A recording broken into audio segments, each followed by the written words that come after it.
더 싱글 레이디, 싱글 피플이 말하는 비혼의 세상, 비욘세.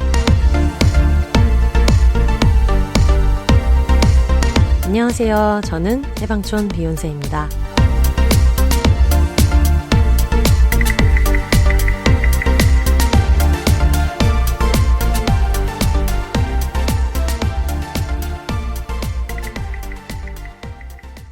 안녕하세요. 해방촌에서 글쓰는 해방촌 비욘세입니다. 비욘입니다. 지금 제목에서 보셨다시피 저희는 이번에 작가님을 모시고 한번 얘기를 나눠보도록 하겠습니다. 나는 결코 어머니가 없었다를 쓰신 하재영 작가님 나오셨어요. 작가님 안녕하세요. 네, 안녕하세요. 안녕하세요. 반갑습니다. 네. 저희가 진짜로 지금 만났기 때문에. 네, 맞아요. 네. 10분 전에 만났죠. 네, 여러분 생생하게 저희랑 같이 작가님이랑 친해지시면 되겠습니다. 작가님 소개를 한번 부탁드려요. 예, 저는 글쓰는 하재영이라고 하고요. 네. 저는 2006년에 소설로 네. 등단을 했는데 2018년부터 논픽션을 쓰고 있고요. 네. 지금 이제 논픽션을 쓰고 난 뒤로 요번에 오늘 얘기할 책이 세 번째 책입니다. 네. 네. 그전에는 동물에 대한 얘기도 쓰셨고. 예, 제가 논픽션을 쓰면서 제일 처음 쓴 책이 이제 벌어진 개들의 어떤 네. 삶과 죽음을 기록한 르포였었거든요. 네. 그래서 그거는 제가 만약에 다시 제 글을 쓰게 된다면 네. 가장 먼저 쓰고 싶은 이야기이기도 했어서 네. 그렇게 쓰게 됐어요. 그래서 작가님이 그동안 쓰신 걸 보면 개 그리고 집 그리고 가족이어서 네, 네. 거의 그 살면서 주변에서 일어났던 모든 일에 대해서 그렇죠. 쓰고 계시다는 것이 팟캐스트와 굉장히 비슷하잖아요. 네, 네, 그렇습니다. 네. 어쨌든 저희의 목표는 네. 이 책을 열심히 팔아보자. 라는 세속적인 네, 욕망을 맞습니다. 가지고 지금 저희가 다 같이 앉아 있는데 비욘세의 원래 가족에 대한 얘기가 워낙에 많이 나오기는 했어요. 네, 네. 그리고 그 저희 어머니 같은 경우에는 비욘세에 출연하신 적도 있으시고 그래가지고 딸이랑 엄마에 대한 얘기를 되게 많이 했어서 네, 네. 관심 가지실 주제이지 않겠나 이런 생각이 드는데 네. 작가님이 한번 이 책은 이런 책이다라고 저자가 직접 하는 소개를 한번 해주신다면 어떻게 할 수 있을까요? 저는 책 소개하는 게 항상 어렵더라고요. 네. 그러니까 이제 길게 얘기하면 괜찮은데 간단하게 얘기를 하면 어떻게 얘기를 해야 되지라고. 길게 얘기하셔도 돼요. 그래요? 네. 일단 이 책은 제가 엄마를 인터뷰해서 네. 이제 쓴 책이고요. 그러니까 엄마를 인터뷰를 해야겠다라는 건 약간 숙제처럼 저한테 있었는데 그걸 책으로 낼지 혹은 뭐 사적인 기록으로 남길지 혹은 네. 인터뷰만 할지는 좀 알 수 없는 상태였었어요. 네. 근데 이제 인터뷰를 하고 나서 어떤 시점에 이걸 책으로 쓰기로 하면서 단순히 엄마의 사적 기록만이 아니라 엄마와 딸에 대한 좀 사회학적인 논픽션을 네. 써보자라는 생각을 이제 했고, 그래서 이제 엄마의 이야기에 제 얘기를, 그러니까 엄마의 경험과 연관된 제 경험 혹은 엄마의 어떤 성향이 저한테 준 영향 같은 것들을 좀 같이 쓰면서 네. 특히 이제 어떤 동시대나 앞세대의 페미니스트 사상가들의 어떤 네. 이론이나 사유를 이제 많이 끌어와서 이제 그런 엄마와 제 관계를 해석해 보려고 네. 시도한 책이라고 할 수 있을 네. 것 같아요. 저 그 제목이 나는 네. 결코 어머니가 없었다여서 네, 이것도 궁금해하시는 분들이 많이 물어보실 것 같아요. 제목 왜 이렇게 네. 정했는지. 네, 맞아요. 근데 사실 이제 이게 제가 아까도 얘기했다시피 이제 수많은 페미니스트들의 어떤 말과 글을 제가 네. 이제 참고를 했는데요. 나는 결코 어머니가 없었다는 사실 에밀리 디킨슨이라는 네. 이제 시인이 있잖아요. 네. 근데 이제 그 시인이 편지에 썼던 문장이에요. 네. 근데 그게 이제 원문은 I never had a mother거든요. 네. 근데 사실 디킨스는 되게 헌신적인 딸이고 이제 네. 평생 어머니를 보살폈던 딸인데 이제 왜 그런 말을 썼을까에 네. 대해서는 이제 여러 가지 의견이 있지만 저는 좀 제 나름대로 어떤 해석을 통해서 이 문장을 지금 저한테 필요한 문장으로 만들고 싶었어요. 근데 제가 생각한 이 문장의 어떤 뜻은 엄마의 딸로 살지 않고 나 자신으로 사는 것에 대한 어려움을 얘기를 하는 것이자 또 이제 그렇게 살겠다고 선포하는 것이라고 저는 생각을 했거든요. 네. 그래서 저는 이 책이 엄마에 대한 이야기이기도 하지만 제가 어떤 저 자신으로 살겠다라는 긴 선언문 같은 네. 책이기도 해서 이제 그런 제목을 썼고 또 이 책을 좀 다르게 얘기하자면은 이제 각각 다른 두 세대의 여성이 자기 자신으로 살기 위해서 이제 각자 분투하는 과정이라고도 할 수 있을 것 같은데 이제 그렇게 보면은 엄마의 이야기도 사실은 이 제목에 되게 부합한다는 좀 생각이 들어서 예, 이 제목을 쓰게 됐습니다. 네. 저는 처음에 예. 그 엄마와 딸의 공동회고록이라고 돼 있어서 이걸 정보를 접하자마자 이거 어떻게 쓰셨을까? 너무 힘들 것 같다는 그렇죠. 생각이 예. 들고 저는 팟캐스트에서 가끔 엄마 얘기를 하거나 네네. 아니면 이제 부모님이랑 여행 갔다 왔던 얘기를 걸어서 한 장소로라는 음. 에세이에 쓰고 그랬는데 네네. 그냥 단편적인 얘기를 하는 건데도 저희 어머니가 굉장히 꼬치꼬치 그 얘기는 그렇게 얘기하면 엄마가 너무 이상한 사람 같지 이상한 사람 같아요. 엄마 흉을 보면 되냐 이런 얘기도 많이 하고 그리고 특히 이 책에서 보니까 어머니도 어떻게 보면 되게 완벽주의적인 성향도 약간 네, 있으신 네. 것 같고 네네. 그리고 작가님이 이 책에서 쓰신 것처럼 그동안 엄마의 얘기를 이렇게 드러내서 하시는 분이 예, 아니었잖아요. 맞아요. 예. 근데 그런 엄마의 얘기를 책에다가 담는다는 게 예. 너무 힘든 작업이었겠다는 생각이 들어가지고 네네. 네, 어떠셨어요? 그러니까 저한테 이제 그런 게 필요했던 것 같아요. 그러니까 저는 일단 제가 논픽션을 쓴다라고 얘기를 할 때는 이제 꼭 제 얘기뿐만이 아니라 네. 어떤 타자와 세계에 대해서 되게 정확하게 잘 써보고 싶다라는 생각이 있는데 근데 그런 어떤 작업을 하기 이전에 저 자신에 대해서 좀 쏟아내는 어떤 네. 단계가 좀 필요했던 것 같고 저한테는 그게 이 책이었던 것 같아요. 그리고 이제 그 과정에서 엄마를 좀 이용이라고 해야 될까요? 그러니까 좀 사용을 팔아서 이제 같이 했었어야 팔아서. 되는. 그러니까 왜냐하면 사실 이제 엄마라는 존재는 저한테 이제 가장 큰 영향력을 미친 존재이기도 하기 네. 때문에 이제 그 얘기를 같이 할 수밖에 없었던 것 같아요. 그리고 이제 아까 말씀하신 것처럼 엄마는 이제 본인 얘기를 평소에도 하는 부분이 아니었어요. 그러니까 좀 다른 얘기지만 제가 이제 책을 쓰면서 만나는 사람들을 크게 분류하자면 두 네. 부류가 있는 것 같아요. 그러니까 한 부류는 내 얘기를 써라. 네. 내 얘기를 쓰면은 대하 소설이 될 것이다. 막 네. 이렇게 얘기하시는 분이 있고. 작가님이 아니라 말하는 예, 본인이 예. 내 인생 얘기를 그러니까 쓰면 제가 이제 글 쓰는 사람이라고 하면은 네. 내 얘기 좀 써줘라 이렇게 하시는. 아까 진짜 그런 분들 많으세요. 부러운 네, 성격입니다. 네네 그런 분들도 네. 계신 반면에 제가 그분의 얘기를 쓰고 싶어 해도 네. 나 같은 사람 얘기가 무슨 책이 되겠냐라고 하면서 이제 안 좋아하시는 분들도 계시는데 네. 엄마는 이제 완벽하게 후자인 사람인 거죠. 근데도 이제 어쨌든 저한테 필요한 작업이고 제가 해야 하는 작업이라고 얘기를 했을 때 그냥 별다른 말 없이 이제 선뜻 네. 이제 또 하시기는 하셨어요. 네, 근데 이제 지금 막상 책이 나오니까 좀 당황해하고 계세요. 맞아, 그게 너무 궁금하더라고요. 예. 지금 뭐 처음에 시작할 때 그래 한번 써봐 아, 예, 하고 예. 약간 머쓱하면서도 좀 네. 기분이 좋기도 하고 네, 딸이 내 삶에 대해서 그렇게 조명하고 싶어한다는 그렇죠. 것이. 예. 근데 이게 막상 책에 나오면 좀 되게 큰일이라는 생각이 갑자기 들잖아요. 네. 그래서 이제 지금은 되게 긴장하고 되게 겁을 먹고 계시지만 어떤 면에서요?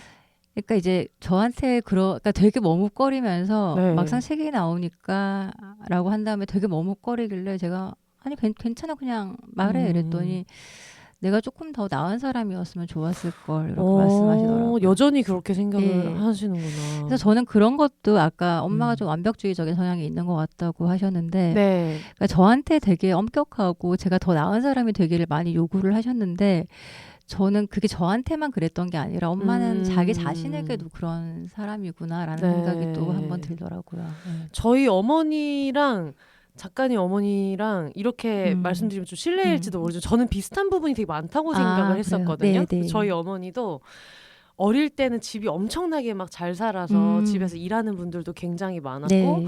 그리고 딸이었지만 딸이라는 이유로 뭔가 큰 차별을 받는 것보다는 되게 그래도 예쁨을 받으면서 특히 네. 할아버지의 예쁨을 받으면서 컸고 네. 그리고 무용을 하셨었어요. 발레랑 이런 거를. 근데 그 당시에 이제 그런 거를 그렇죠. 하셨으면 저희 네. 어머니도 항상 뭐랄까 나는 동네에서 제일 예쁘고 저희 어머니 얘기니까 확인할 길이 없는데 동네에서 내가 제일 예쁘고 근데 수줍음이 많고 네. 뭐 책 읽는 것도 좋아하고 막 얘기하는 것도 좋아하고 이제 이런 사람이었다는 그렇죠. 얘기를 이제 한 번씩 하시거든요. 네.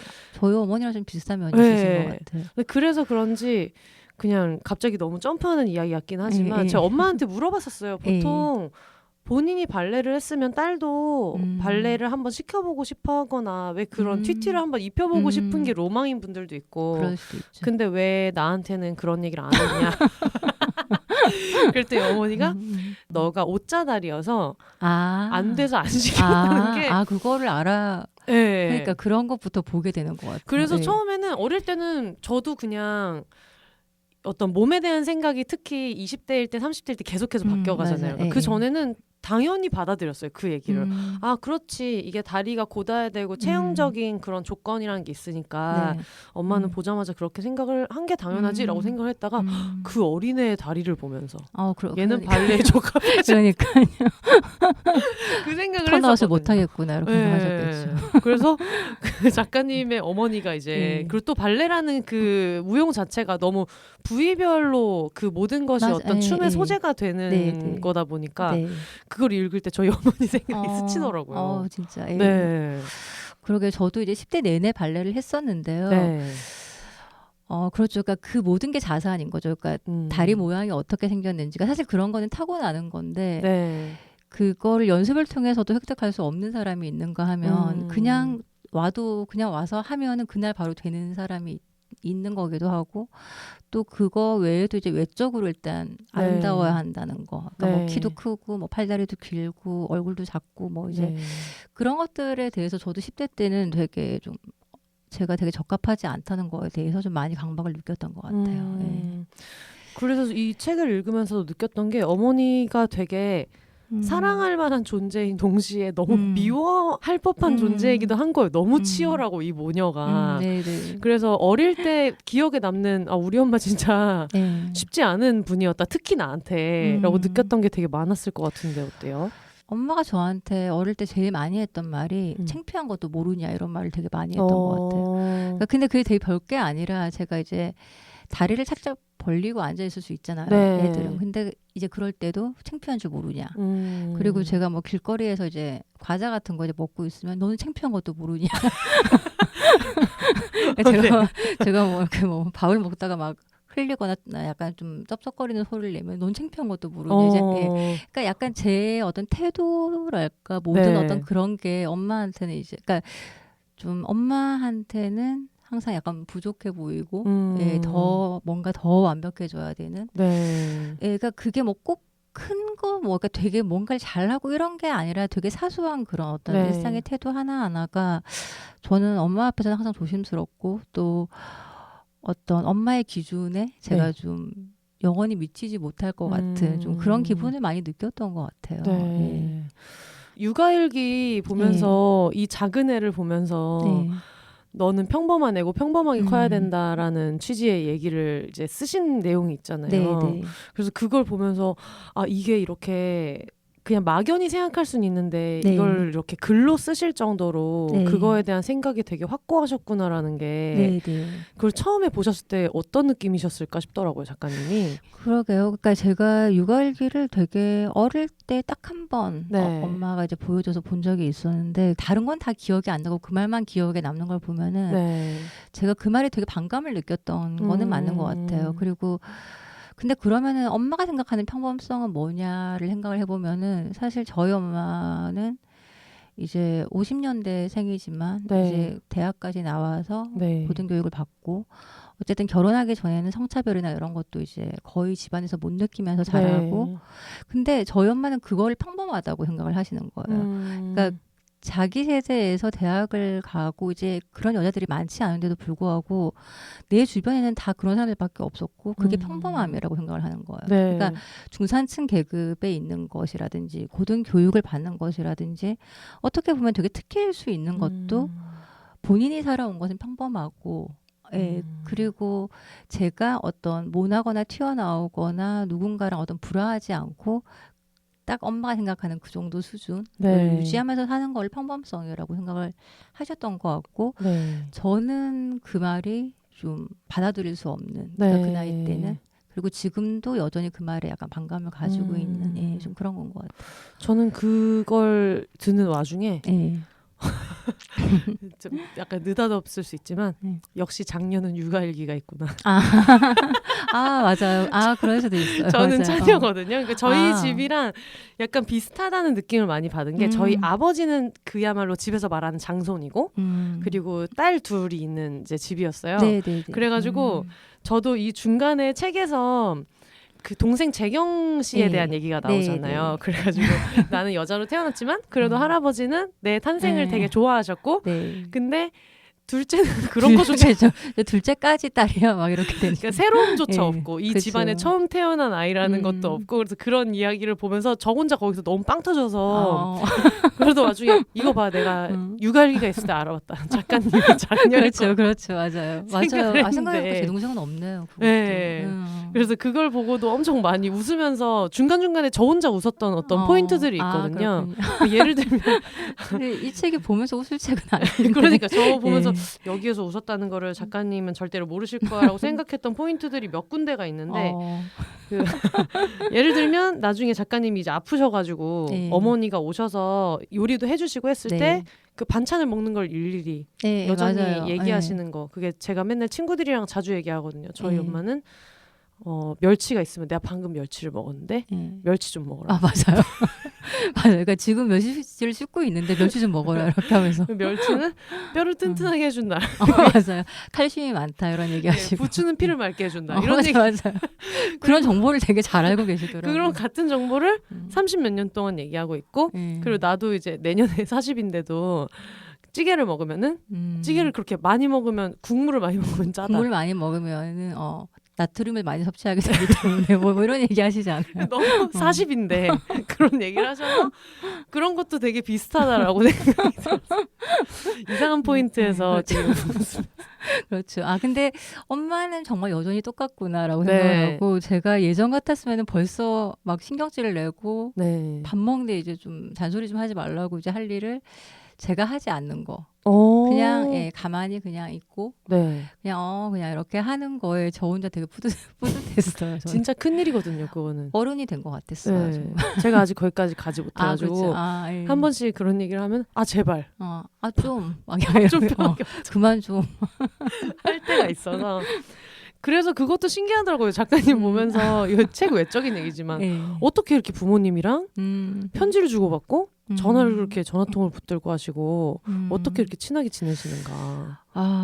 그러게요. 근데 저도 사실 그렇게 된 거는 몇 년이 안 됐어요. 그래요? 예. 그러니까 원래 그랬던 것도 아니고 그러니까 10대 때는 엄마랑 되게 불화하고 20대랑 30대는 거의 소원했어요. 그러니까 거의 연락도 안 하고 지내고 이제 그랬는데 한 40대 넘어서 그러니까 한 3, 4년 정도 됐을까요? 이제 그때부터 엄마랑 좀 약간 지나칠 정도로 제가 매일 전화해서 매일 되게 많이 얘기를 하게 됐는데 약간 저는 그 계기가 정신과 상담 다니면서 그렇게 된 것 같아요.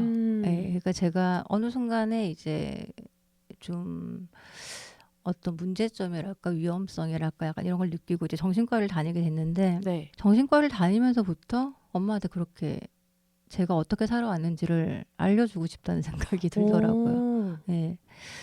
아마 근데 그렇지 않을까요? 그러니까 그 전에는 제가 누군가한테 상처받거나 혹은 제가 이제 PTSD라고 이제 의사가 진단을 했는데 이제 그렇게 이제 트라우마로 남은 사건에 대해서 누구한테도 얘기를 해본 적이 없다가 어쨌든 병원 상담을 하면서 뭔가 이게 한번 터져 나오니까 내가 가장 이해받고 싶고 내가 이랬지만 지금 괜찮다라고 얘기해줄 누군가가 되게 필요해진 것 같아요. 그리고 그럴 수 있었던 사람이 결국엔 엄마였던 것 같고 그래서 제가 한 몇 년 전부터 이제 갑자기 엄마한테 이제 전화를 해서 얘기를 되게 많이 하면서 저도 예기치 못했는데 갑자기 뭐 어떤 남자한테 되게 폭력을 심하게 당한 일이라든지 이제 이런 얘기를 그냥 되게 준비 없이 막 하게 됐었어요.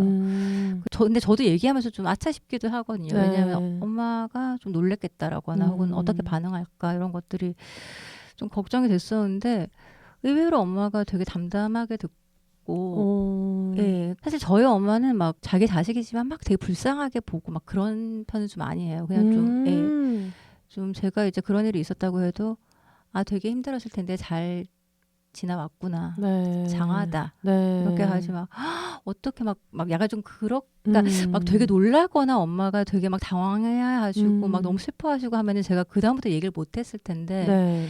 속마음은 잘 모르겠지만 어쨌든 제 앞에서는 되게 좀 담대하게 이제 그런 일들을 받아들이시고 잘했다. 네. 그러니까 이제 그런 일을 당한 거는 물론 안타까운 일이지만 그 시간들을 잘 지나왔다는 게 너무 자랑스럽다. 이제 그런 말씀을 해주시면서 저도 이제 마음을 열고 그때까지 못했던 얘기를 이제 한꺼번에 쏟아내는 어떤 기간이 네. 이제 최근까지 계속 됐던 것 같아요. 어머니가 걱정하실 정도로. 예. 얘가 그러니까 왜 이러나 어떨 때는 저 자리 끊고 나서 후회할 때도 되게 많아요. 그러니까 이 얘기를 한 거 너무 심했나? 이건 좀 심했던 것 같다. 그러니까 이건 조금 충격이었겠다. 이런 생각이 들 때도 있지만 네. 어쨌든 또 이제 제 얘기를 들어주는 엄마의 태도라는 게 저를 좀 안심시키는 부분이랄까 좀 그런 게 있어서 예, 그렇게 할 수 있었던 것 같아요. 네. 예. 저희 엄마도 이게 약간 장녀를 키울 때의 엄마의 경험이 좀 비슷한 것 같은데 엄마도 학창 시절에 막 그렇게 여러 가지를 하고 뭐 어릴 때도 공부도 잘하고 뭐 마을에서 되게 인기도 많고 막 이런 어떤 똑똑한 사람이었다가 네네. 결혼을 하면서 저희 집도 시집살이가 되게 심했었거든요. 아, 네. 예. 근데 그런 여러 가지 과정을 겪으면서 언니가 태어나고 언니랑 엄마의 관계가 저랑 엄마의 관계랑은 좀 달라요. 네, 엄마는 맞아요. 언니한테 약간 항상 더 혹독했던 것 같고 네. 예, 그러니까 약간 언니가 이걸 잘하지 못하면 내 어떤 그 성과가 좀 제대로 안 되고 있다고 느끼는 것 같기도 하고 맞아요. 그래서 저도 언니랑 얘기를 하면서 되게 깜짝 놀라는 게 엄마가 옛날에 우리가 공부를 못하면 엄청 뭐 과제도 옆에서 서가지고 할 때까지 쳐다보고 그랬잖아. 그런 얘기를 들으면 저는 되게 의아한 게 저는 그런 경험이 없어요. 그러니까 저랑 제 동생이랑 얘기해도 서로 그렇거든요. 그러니까 엄마가 저한테 약간 혹독할 만큼 기대와 어떤 기준이 높았다면은 동생하고 얘기를 하다 보면 동생한테는 안 그랬던 거예요. 네. 그리고 엄마 스스로도 왜 그런지 모르겠지만 그게 다르더라는 얘기를 하는데 예를 들어서 저는 이제 시험을 봤는데 다 맞고 한 개를 틀렸는데 엄마한테 되게 혼난 기억이 있거든요. 그러니까 이 하나를 왜 틀렸냐. 그러니까 실수한 거지 않냐. 그러니까 막 혼났는데 제 동생은 다 틀리고 한 개 맞췄는데 엄마가 이 한 개를 어떻게 맞췄냐고 되게 신기해하고 기특해하는 그러니까 되게 말도 안 되는 기준을 서로한테 이제 적용을 했던 이제 그런 얘기를 하면서 왜 그랬을까 이제 그런 얘기를 이제 한 적은 있었어요. 네.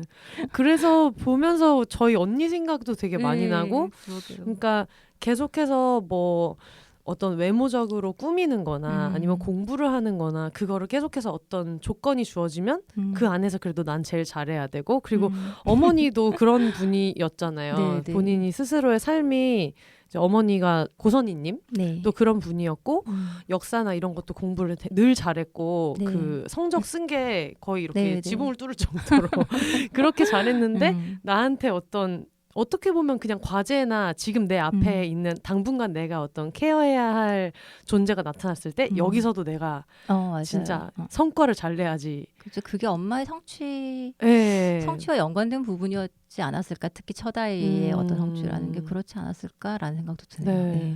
저도 이 내용을 보다가 진짜 깜짝 놀랐었던 게 그런 얘기를 하더라고요. 엄마가 길을 꺾으려고 항상 했었다라고 네네. 얘기를 하면서 어머니가 문장을 너무 실제로 이 문장을 그대로 말씀하셨는지는 모르겠지만 우리 딸이 재능이 많구나 싶었는데 문제는 너도 네가 잘났다고 네, 맞아요. 그렇게 맞아요. 생각하는 거야. 그래서 나서는 걸 좋아하고 주목받고 싶어하고 시샘도 많아서 네가 제일 잘한다는 말을 듣지 못하면 속상해했어. 그러면서 나중에 기어이 그래서 고집을 꺾어놨다. 맞아요. 한 번은 친척들 앞에서 고집을 부리길래 뺨을 세게 때렸다고 일부러 자존심 상하라고 망신당하라고 그랬다라고 해서 네. 맞아요. 이런 얘기를 하신 것도 신기하고 이걸 책에 실으신 것도 신기하고 그래서 요 당시에 어떤 상황이셨는지 좀 자세히 들을 수 있을까요? 그러니까 되게 어릴 때기는 한데 근데 아마 지금은 양육에 대한 그런 관점이 되게 많이 바뀐 것 같아요. 그러니까 아마 똑같은 행동을 해도 지금은 그거를 고집을 고집이 세다라고 얘기를 하기보다는 뭐 자기가 원하는 걸 분명하게 얘기한다. 뭐 이렇게 되게 좋은 특징으로 얘기를 할 수도 있을 텐데 이 당시에는 좀 그런 분위기가 아니기도 하고 엄마도 여자애가 저렇게 이제 고집이 세고 자기가 뭔가 이렇게 되게 잘난 것처럼 행동을 하면은 문제가 된다, 미움을 받을 것이다 이런 생각이 있으셨던 것 같아요. 그래서 저도 사실은 그런 기억이 되게 많거든요. 그러니까 엄마 표현처럼 저는 제가 되게 잘났다고 생각을 하는데 엄마가 계속 그게 아니라고 또 그렇지 않다고 이제 얘기를 했던 남자였으면 안 그랬을 텐데 잘한다고. 그랬을 때 더 북돋아줬을 수도 있는데 아마 그게 걱정되니까는 그 반대급부를 이제 계속 뭔가 해야 된다고 생각을 하셨던 것 같아요. 그리고 좀 그런 생각도 나요. 그러니까 이제 동생이랑 저랑 이제 똑같이 혼나더라도 동생은 이제 엄마한테 맞을 수도 있으니까 이제 바로 사과를 하고 잘못했다고 막 빌고 이렇게 하는데 저는 이제 끝까지 잘못했다는 말을 안 했었어요. 엄마한테. 예. 그래서 이제 버티다가 더 맞고 하고 근데 그때는 모르겠어요. 그러니까 내가 잘못한 것 같지 않고 잘못한 것 같지 않은데 그 말을 하고 싶지 않았어요. 저는. 그래서 그러니까 이제 그런 성격이니까 이제 계속 엄마는 이제 이게 문제라고 생각을 하셨던 것 같아요. 예. 그래서 그러니까 지금은 엄마랑 그냥 웃으면서 그런 얘기를 하는데 그때 이제 엄마가 계속 잘못했다는 말을 하라고 이제 자꾸 그렇게 하니까 제가 마지못해서 이제 했던 말이 그러면 잘못했다고 칠게. 이렇게 얘기하다가 더 혼나고. 그러니까 근데 이제 제가 이제 그 얘기를 왜 쓰게 됐냐 하면은 제 성격이 어떻게 변해왔는지. 그러니까 사실 제가 지금은 어떻게 보면 되게 내성적이고 남 앞에 나서는 것도 되게 두려워하거든요. 근데 어릴 때 생각하면 안 그랬었는데 내가 어떤 식의 성격의 변화를 겪었고 거기에서 어떤 엄마를 포함해서 사회나 혹은 제가 들었던 어떤 말들이나 이런 것들이 어떤 영향을 줬는지를 되짚어보기 위해서 사실은 그 얘기가 좀 필요했었어요.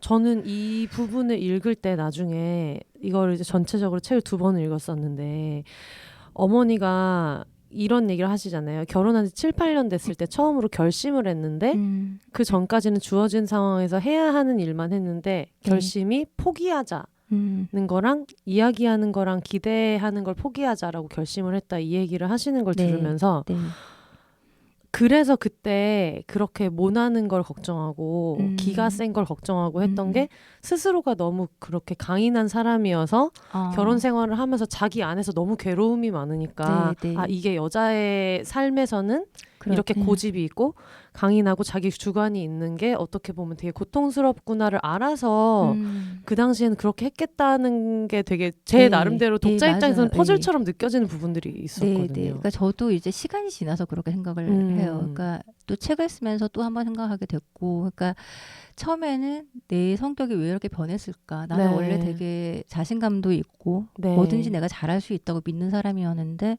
왜 이렇게 내가 계속 꺾이고 꺾여서 자기 불신과 자기 의심이 가득 찬 사람이 됐을까를 생각을 할 때 사실은 엄마의 그런 말들이 준 영향에 대해서도 생각을 하지만 엄마는 그럼 왜 그렇게 말할 수밖에 없었을까? 그러니까 제가 이제 책에도 썼다시피 엄마만을 탓하고 싶지 않아요. 그러니까 엄마 역시 사회에서 가해지는 어떤 압력들을 받으면서 어떻게 사는 것이 여자로서 수월하다라는 거를 깨닫고 또 그것을 알려주려고 하지 않았을까.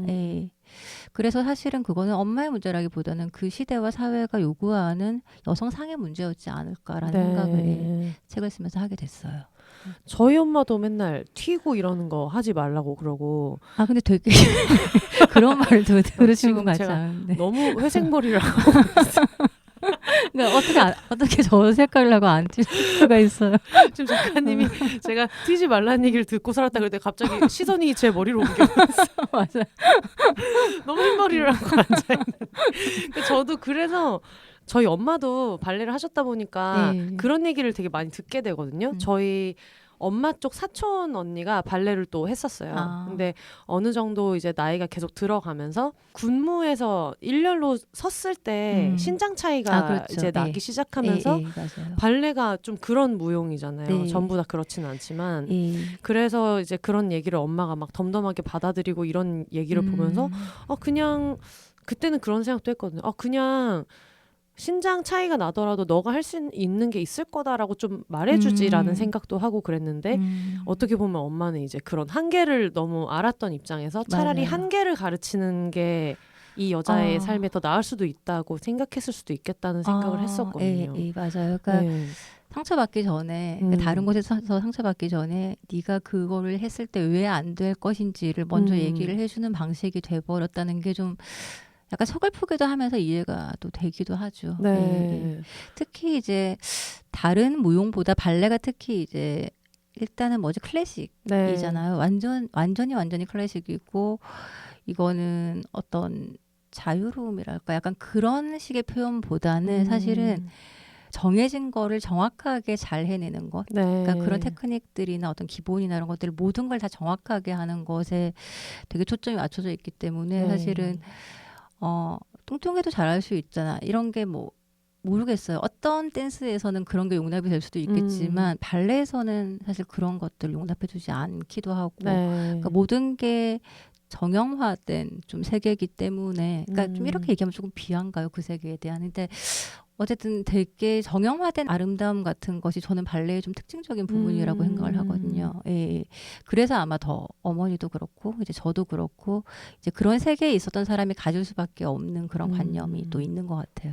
저도 예전에 발레리나 중에 이루다 씨라고 그분이 발레하는 집안에서 현대무용을 하는 집안에서 쭉 자라나서 딸이 둘인데 둘 다 어릴 때부터 무용을 하는데 엄마는 너무 이런 무용계의 거장인 분이고 근데 키가 너무너무 계속 크는 거예요. 키가 170 정도고 그랬는데 그거를 어릴 때는 그걸 항상 컴플렉스로 생각을 하고 뭔가 콩쿠르를 나가도 엄마가 너무 선생님이니까 항상 주눅 들고 그럴 게 있었는데 나중에 어느 정도 나이가 차고 나서 그 블랙스완 컨셉으로 활동을 하기 시작하신 거예요. 현대무용이랑 이런 걸 접목하면서 그래서 그분 인터뷰를 할 때도 되게 배운 게 많았거든요. 네, 그래서 아까 뭐 비하가 될까 걱정을 하셨지만 어쨌든 요즘 발레는 또 그렇게 좀 베리에이션이 생겨나기도 하니까 발레 안에서도 좀 새로운 장르들, 그러니까 현대무용이랑 접목해서 뭐 모던 발레라든지 그러니까 조금 다른 식으로 이제 많이 가긴 하는데 제가 할 때만 해도 발레라고 하면은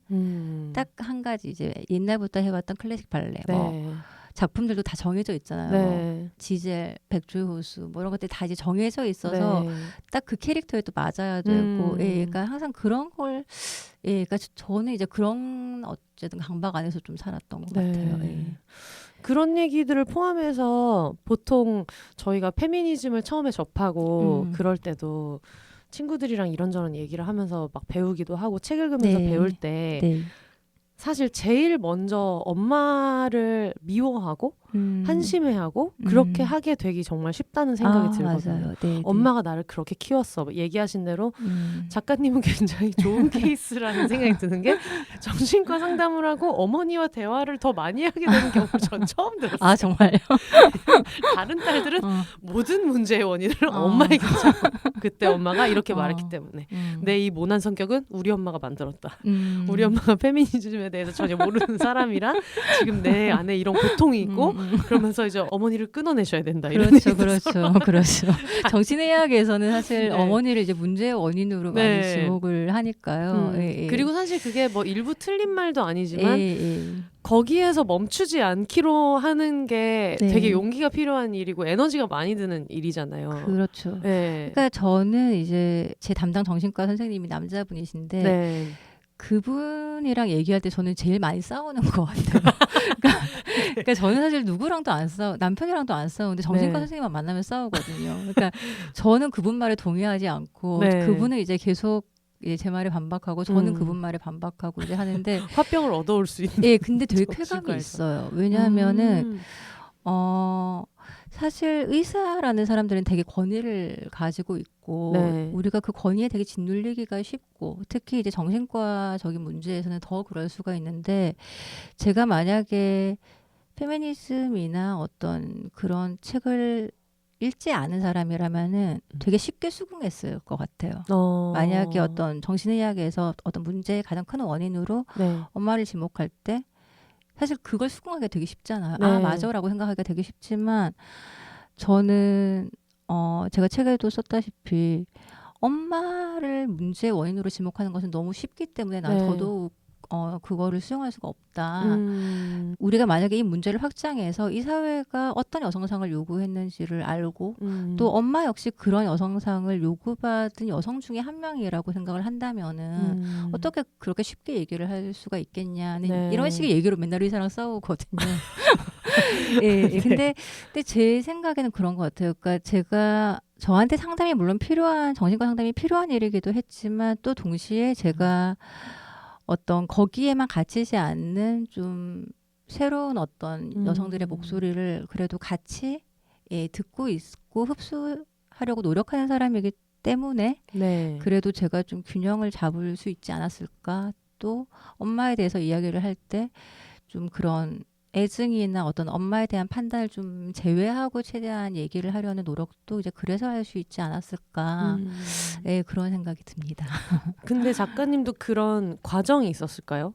처음에는 뭐 상담을 하고 페미니즘에 대해서 접하고 이렇게 할 때 네. 그래 이게 다 엄마 때문이야로 시작했다가 그게 어떤 넘어가는 과정이 있었을 것 같아요. 조금 더 엄마의 삶에 대해서 알아야겠다. 그리고 지금은 또 얘기를 좀 퍼뜨려야겠다라는 생각을 하시기까지 맞아요. 저도 물론 그런 과정이 있었던 것 같아요. 네. 그러니까 분명히 처음부터 이렇게 생각하지는 못했던 것 같고 다만 그러니까 만약에 이제 엄마는 옛날 사람이니까 옛날 여자니까 이거는 좀 이해가 아니라고 생각을 하거든요. 저는 약간 그거는 엄마만 무시의 세계에 내버려 둬도 되는 혹은 되게 낡은 관습을 상징하는 사람처럼 취급하는 것 같아서 저는 제가 뭔가를 새로 알게 됐을 때 페미니즘에 대해서 알게 됐을 때도 제가 알게 된 거를 엄마와 되게 공유하고 싶은 마음이 있었어요.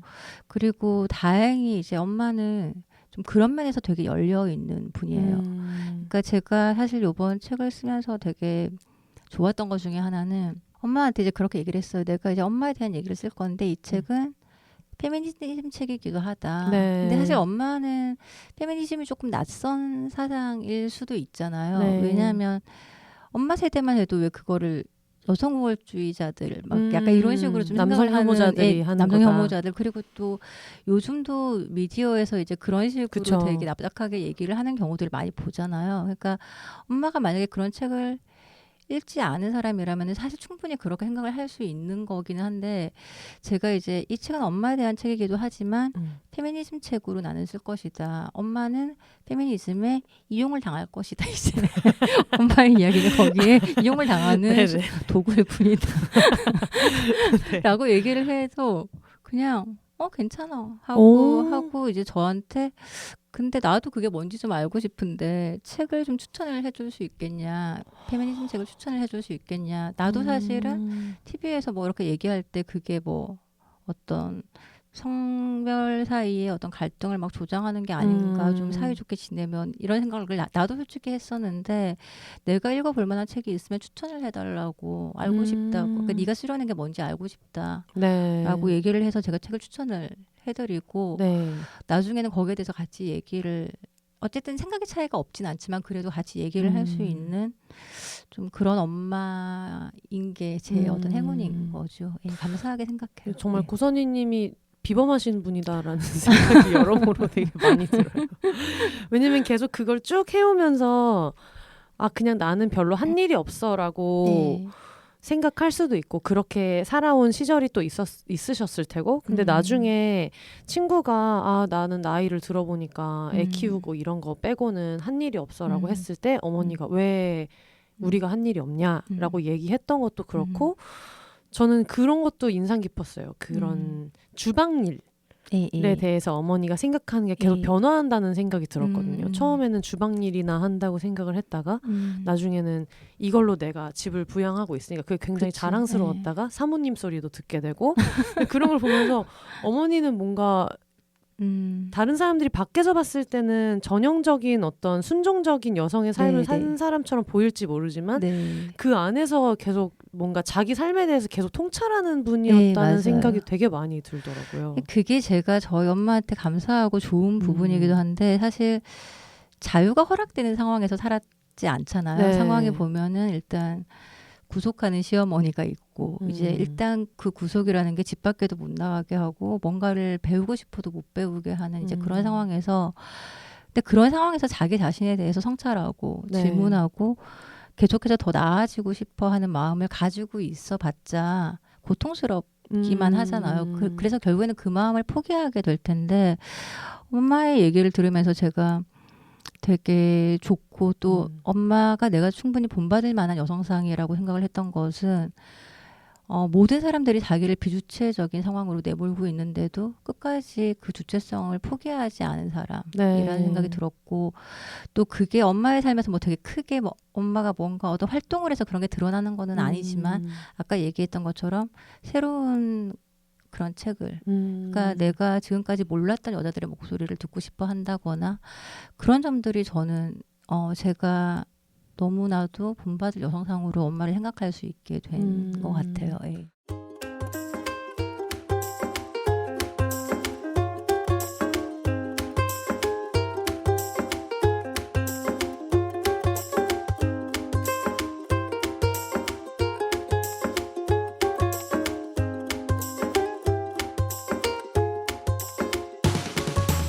비욘세의 장기 파트너사로 함께하고 있는 프리미엄 덴탈 케어 브랜드 테라브레스. 치과의사 해롤드 카츠가 딸을 생각하는 아버지의 마음을 담아 만든 무알콜, 무색소, 무인공향료 가글 테라브레스는 간증이 쏟아지는 구취 완화 효과로 꾸준히 많은 분들의 사랑을 받고 있습니다. 소중한 여러분의 치아 건강을 위해 테라브레스 공식 총판 온누리 스토어와 비욘세가 새로운 혜택을 준비했습니다. 지금 온누리 스토어에서 프로모션 코드 비욘세를 입력하고 특별한 할인가로 테라브레스를 구매하세요. 비욘세 채널이 계속해서 성장할 수 있도록 수익의 일부는 비욘세 지원금으로 활용됩니다. 최저가 혜택에 더해 비욘세의 힘을 보탤 수 있는 기회까지 결제창 프로모션 코드 입력란에 비욘세 세 글자만 입력해주세요.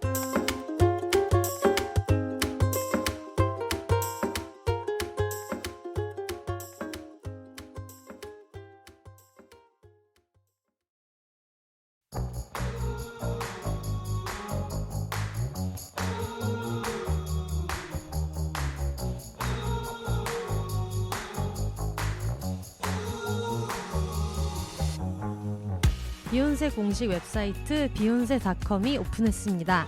www.behonse.com인데요.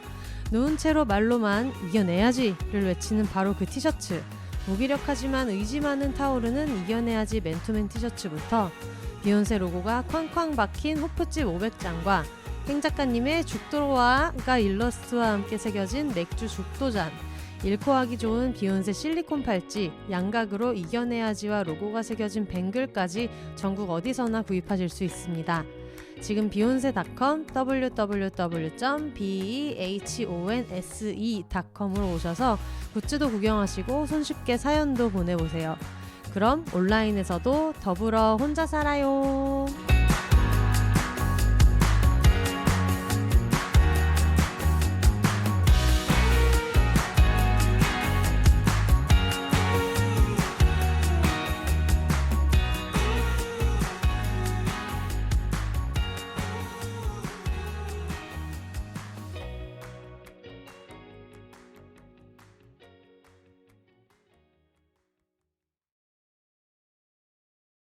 이 책에 되게 여러 가지 이야기들이 나오잖아요. 어머니 네. 삶에 대해서. 네. 이것들이 다 알고 계시던 이야기인지 아니면 새롭게 알게 된 아. 부분들이 많았는지도 궁금해요. 제가 사실 이제 엄마를 인터뷰해야겠다고 생각을 했던 이유 중에 하나가 네. 이제 아까 얘기했다시피 엄마랑 이제 통화를 하면서 얘기를 되게 많이 하게 되는데 보통은 제가 얘기하는 쪽이고 엄마가 듣는 쪽인데 가끔 엄마가 이제 엄마 얘기를 또 할 때도 있잖아요. 근데 그게 제가 분명히 다 알고 있는 가정사인데 되게 낯선 얘기처럼 들리더라고요. 근데 이제 왜 그런지 생각을 해보니까 제가 그 사건은 알고 있었지만 그 사건이 엄마한테 어떤 감정을 가지게 했고 어떤 영향을 줬고 그 이후에 엄마가 어떻게 바뀌었고 이런 어떤 엄마의 내면에서 일어나는 일들을 제가 궁금해한 적이 없었더라고요. 네. 그러니까 제가 알고 있던 거는 표면이지 네. 엄마의 표면이지 내면이 아니었던 거예요. 근데 그게 제가 엄마를 내가 모른다라고 인정을 하고 엄마를 알아야겠다가 알고 싶다라고 생각을 하게 된 계기이기도 하거든요. 네. 예. 그래서 사실 어떤 큰 줄기가 되는 그런 사건 같은 거는 제가 알던 얘기들이 많기는 한데 네. 제가 엄마한테 질문을 할 때는 그런 질문을 많이 했어요. 그러니까 그때 기분이 어땠어? 혹은 이제 그때 어떤 생각을 했어? 네. 그러니까 그 후에 뭐가 달라졌어? 네. 그러니까 이게 그전에는 안 물었던 거죠. 그러니까 그 사건에 대해서만 묻고. 그게 예. 혹시 그 소개해 주실 만한, 예를 들면 이 사건이 그랬다라고 할 만한 게 뭐가 있을까요? 아까 그 포기하자라는 얘기도 사실은 이제 질문하는 과정에서, 그러니까 제 질문이 적혀 있지는 않지만 질문하는 과정에서 이제 나왔던 거거든요. 그러니까 네. 이제 엄마가 생병이 났다라는 표현을 하잖아요. 네. 처음에 시집살이를 할 때, 아, 내가 이제 여기 갇혀서 일만 해야 되는구나를 깨달았을 때 네. 생병이 났다라는 네. 얘기를 했잖아요. 근데 그러면 그때 기분이 어땠어? 그거를 어떻게 뭔가 이렇게 극복 내지는 어떻게 좀 돌파해야겠다고 생각을 했어? 뭐 이런저런 질문들을 하면서 이제 나온 얘기가 내 돌파구가 포기하자는 거다. 그러니까 다 포기하고 기대도 하지 말고 얘기도 하지 얘기도 말고. 하지 말고. 그러니까 사실 제가 쓸 때 그랬던 것 같아요. 그러니까 물론 이제 어떤 사건들을 줄기로 이제, 왜냐면 이제 둘만 보는 글이 아니라 이제 사람들이 이해를 할 수 있어야 되니까 사건들을 쓰기는 했지만 제가 여기에서 조금 더 이제 힘을 주고 잘 쓰려고 했던 부분들은 아까 얘기했던 것처럼 그 일이 있고 나서 내가 어떤 기분이 들었어, 혹은 뭐 어떤 변화가 생겼어 같은 얘기들. 그러니까 네. 뭐 엄마 대 시어머니인 할머니의 식사를 엄마가 단 하루도 빼놓지 않고 평생 챙겼다는 것은 알고 있었지만 네. 그게 엄마한테 어떤 의미였어? 같은 질문을 한 적이 없었는데 이제 이 책에서는 이제 그게 네. 어떤 의미였는지가 이제 나타나죠. 그래서 네. 그런 것들이 저는 많이 새로웠어요. 할머님이 또 굉장한 분이셔. 대단한 분이세요. 할머님이 굉장한 분이셔가지고 네. 읽으면서 이런 사람이 있다고라고 네. 느끼면서도 작가님 글에서 늘 느껴지는 게 아버지, 어머니 그리고 할머니에 대한 얘기를 할 때 이 사람들이 굉장히 나에게 혹은 나의 어머니에게 고통을 준 사람이라는 거를 명확하게 알고 있으면서도 네. 정말 이 사람들에 대한 애정이 동시에 많다는 게 느껴지는 부분들이 많았거든요. 감사합니다. 그게 제가 정말 신경 썼던 부분. 왜냐면 저는 약간 계속 중간에 읽으면서 어머 세상에 이런 사람이 다 있어 라고 하고 있는데 중간에 하지만 어머니는 이 시점에서 또 하지만 너희 할머니 나쁜 사람이 아니잖니. 너희 아버지는 나쁜 사람이 아니잖니. 구미에 있는 집에 데려가가지고 자기네 집을 보여줄 때도 여자랑 남자랑 둘이 있다는 게 무서울까봐 현관문을 열어준 거를 아빠의 배려로 해석해 주시는 이런 걸 보면서 네. 아 정말 사랑이 많습니다 라고 생각이 들어가지고, 근데 엄마의 삶이 이렇다는 거를 알수록 네. 또 할머니에 대한 생각을 이렇게 떼서 한다는 게 정말 어렵잖아요. 복잡하잖아요. 그렇죠. 그러니까 네. 사실 할머니 얘기 쓸 때가 좀 어려웠던 것 같아요. 그러니까 이제 그게 막 감정적으로 힘들고 이런 거보다는 어떻게 균형을 잡아서 쓰지? 또 이제 작가님도 질문하셨지만 할머니는 지금 안 계시거든요. 네. 이미 돌아가셨고 해명도 못하는데 이거를 보고 뭔가 변명도 할 수 없는 분을. 네. 그래서 근데 이제 제가 생각한 건 두 가지인데요. 일단 이제 엄마의 그 시가 가족들에 대해서 쓸 때, 특히 할머니에 대해서 쓸 때 저는 엄마의 시어머니로서의 할머니를 얘기를 하는 거지 할머니라는 어떤 한 인간을 얘기하는 것은 아니라는 거거든요. 네. 그러니까 시어머니라는 것도 할머니가 가진 여러 어떤 역할이나 정체성 중에 하나일 뿐이지 그게 곧 할머니라는 사람은 아니라고 저는 생각을 해요. 네. 근데 제가 쓰는 것은 이제 엄마의 이야기에서 시어머니로서의 할머니가 어떠했는가에 대한 이야기일 뿐이고 그것이 어떤 사람들한테도 할머니라는 사람 전체를 판단하거나 재단하는 것이 되지 않기를 바라서 시어머니로서는 좀 좋지 않았다라고 생각을 할 수 있어요. 네. 하지만 할머니가 좋은 사람이 아니다라고 얘기를 할 수는 없다라는 거. 그러니까 그거를 다른 분들이 아시려면은 저 네. 역시도 이제 그거를 구분을 할 수 있어야 된다라는 생각이 네. 일단 있었고요. 또 하나는 말씀하셨다시피 할머니나 아빠나 이제 당연히 제가 너무나도 사랑하는 가족들이고 제가 좀 말하자면 엄마를 힘들게 했던 어떤 할머니의 이야기를 쓸 때도 제가 할머니를 사랑하고 있다는 사실은 변함이 없다라는 거. 네. 그러니까 근데 그 마음이 제가 꼭 그거를 할머니를 사랑한다라고 쓰지 않더라도 그런 마음을 가지고 쓰는 것과 그런 마음을 가지고 있지 않은 거는 저는 차이가 크다고 생각을 해요. 그러니까 사랑하는 마음에 대해서 제가 그걸 계속 되새기지 않는 순간 납작하게 비판해 버릴 수 있는 네. 거죠. 그러니까 그런 거는 좀 제가 글 쓰면서 많이 경계하려고 노력을 했던 부분이기는 해요. 네. 예. 그 할머님이 이제 송영임님, 네, 네, 맞습니다. 여러분 송영임님이 그런 사람이 아니라는 거를 들으시는 적 있으십니다. 근데 엄마랑 그런 얘기는 했어요. 그러니까 엄마도 이제 나중에 원고를 보고 나서 근데 할머니 얘기 뭔가 너무 나쁘게 내가 얘기했나 이렇게 이제 엄마 약간 걱정을 하시더라고요. 그러면서 할머니 되게 근데 좋으신데 이렇게 막 얘기를 하세요. 그래서 제가 근데 그러면 구체적으로 할머니 뭐가 좋았는지 얘기해봐. 그러니까 뭐가 있지? 좋은 분인데 근데 생각이 안 나네. 내가 그냥 없는 걸로 그냥 없는 걸로 하자 이렇게 얘기도 하고. 저는 근데 할머님이 여기 보면 그런 내용이 나오잖아요. 네. 너무 옛날 분이다 보니까 뭐 그 당시 표현으로는 이제 파출부라고 지금은 뭐 다른 표현 쓰지만 그 당시에 할머니는 며느리가 파출부가 있는데도 며느리가 일을 더 많이 해야 된다고 느꼈던 사람이다라고 해가지고 그런 부분을 보면 정말 너무 착취적인 사람이야라고 생각할 수 있으면서도 어떤 전통적으로 할머니가 해야 한다고 기대되는 역할에 대해서는 또 칼같이 나는 내 할머니라고 모두가 이런 걸 해야 되는 거 이런 걸 발견하는 부분들이 좀 상쾌하긴 했거든요.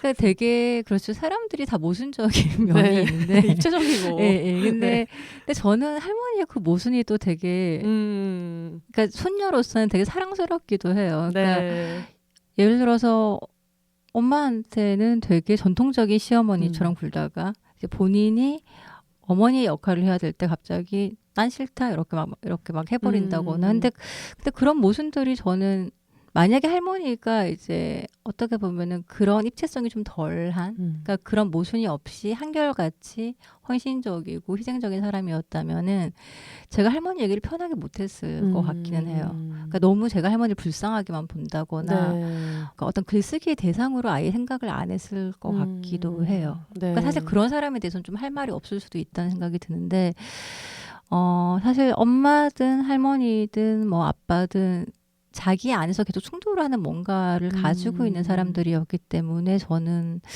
어떤 제가 책을 쓰기에 어떤 등장인물로서는 더 사실 뭐랄까 제가 글을 쓰면서는 오히려 그런 충돌들을 이렇게 매끈하게 만들지 않는 것이 오히려 저는 더 사람들한테도 이해가 잘 될 것 같았어요.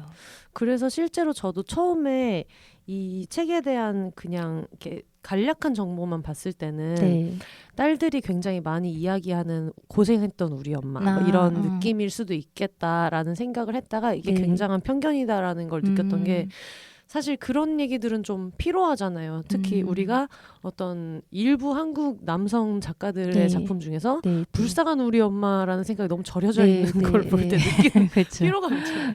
너희 엄마는 불쌍하기만 한 사람이 아닌데 그거에 대한 사모곡을 쓸 때 굳이 내가 저걸 읽어야 될 필요가 있는가. 그렇죠. 그러니까 제가 아까 약간 잘 설명 못한 걸 되게 잘 말씀을 해주신 것 같아요. 그러니까 입체적이지가 않죠. 그러니까 되게 단편적이고 또 그것이 우리가 기대하는 어떤 어머니상에 너무 부합하는 모습으로만 그려질 때 사실 별로 매력적이지 않다라고 생각을 하거든요. 근데 사실 이게 물론 논픽션이기도 하지만 엄마도 되게 일관성이 되게 없잖아요. 어떻게 보면은 이렇게 본인이 좀 추구하는 것과 저한테 요구하는 게 되게 다를 때도 있고 본인 스스로에 대해서 생각할 때도 계속 충돌하는 부분들이 있고 할머니는 모순 정말 그 자체 우리 할머니는 정말 모순 그 자체인데 저는 그 점을 너무 좋아하기도 해요. 그래서 이제 그런 것들을 좀 가감없이 제가 드러낼 때 물론 가족 얘기라서 조심스럽기도 하지만 또 한편으로는 나는 이 인물들이 너무 좋다라는 어떤 쾌감 같은 것도 글을 쓰는 입장에서는 있었던 것 같고 또 방금 말씀하신 것처럼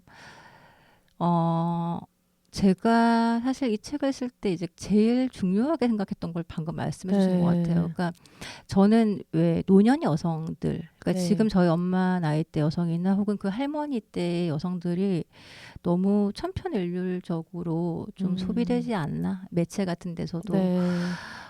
텔레비전 드라마나 영화에서도 항상 엄마나 할머니라는 존재들이 어떤 모습이었던가를 생각을 해보면 어, 사실 꼭 모든 사람들이 저런 모습이라서라기보다는 우리가 기대하는 어떤 할머니상과 어머니상에 되게 부합하는 모습들을 더 많이 보여주고 있지 않나라는 생각이 들거든요. 네. 그리고 엄마가 이제 저한테 얘기를 할 때도 네 마음대로 다 써도 괜찮은데 네. 다만 나를 불쌍한 사람으로 만들지는 마라고 말씀하신 게 있었어요. 그러니까 네. 처음에 시작할 때도 그건 말씀을 하셨어요. 네. 그러니까 나는 내가 고생하고 힘들게 살았다고 생각하지도 않고 나는 내 스스로 불쌍하게 생각해 본 적이 한 번도 없는데 엄마도 그런 염려가 있으셨겠죠. 미디어에서 보여지는 어머니상 불쌍한 예, 며느리. 불쌍한 며느리 뭐 어떤 아내 뭐 현모양처 주부라고 했을 때 이제 흔히 우리가 소비하는 그 모습이 자기 모습이 아니다라고 얘기를 하고 싶었던 것 같아요. 그래서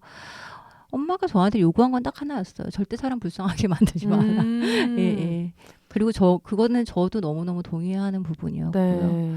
그래서 사실 지금도 어머니 얘기, 할머니 얘기는 되게 많지 않나요? 라고 생각을 하지만 다양성의 측면에서 생각하면은 그렇게 또 많지 않을 수도 있다. 이게 예. 그러니까 어떻게 조명하느냐에 따라 다른 것 음. 같은데 예전에 어떤 글 쓰는 그런 모임 같은 데를 갔다가 네. 어떤 분이 전업주부로 살고 계시는 분이 김치찌개를 끓인 이야기를 글로 쓰신 적이 있어요. 김치찌개를 끓였는데 그걸 보고 남편이랑 아들이 너무 맛있다라고 이제 이야기를 하는데 그 맛있게 먹는 모습을 보면서 맛있다라는 말은 칭찬이기도 하지만 다음 끼니에도 이 정도의 기대를 충족시켜야 한다는 압박으로도 다가온다. 그래서 그 먹는 모습을 보면서 그런 생각을 했다는 얘기를 되게 세세하게 쓰신 걸 보면서 나 이런 글을 처음 읽었다는 생각을 했었거든요. 물론 저도 비혼세를 그러네요. 하면서 뭐 네. 비혼에 대한 얘기도 많이 하고 하지만 어떻게 보면 제일 많이 이야기되지 않는 것 중에서 하나는 그 유자녀 기혼자로서 전업주부로 사는 사람들의 얘기를 네. 너무 타자들이 많이 하고 있다는 맞아요. 생각을 하거든요. 맞아요. 이 사람의 실제 삶이 어떠냐보다는 너무 주변 사람들이 정말 그런 어떤 뭐 미련한 집사람 취급을 그렇죠. 하거나 예, 불쌍한 예. 며느리 취급을 하거나 아니면 뭐 맘충 이런 식으로 예, 뭐 멸시하는 비하하고. 언어를 쓰거나 근데 이 사람들이 직접 자기가 할 얘기들은 그만큼 나와 있지 않구나라는 생각을 맞아요. 정말 많이 했었거든요. 네, 맞아요. 정말 그런 것 같아요. 네. 그러니까 결국에는 창작자의 시선인 거죠. 천편일률하던 어떤 어머니, 특히 아까 말씀하셨다시피 어떤 남성 작가들이 어머니를 이제 뭐지 그리워하거나 혹은 회상할 때 어떤 이야기는 정말 그건 창작자의 시선인 것 같아요. 네. 그러니까 다양한 여성들이 자기 자신에 대해서 자기 스스로 얘기할 수 있을 때는 되게 다른 모습일 수 있는데 이제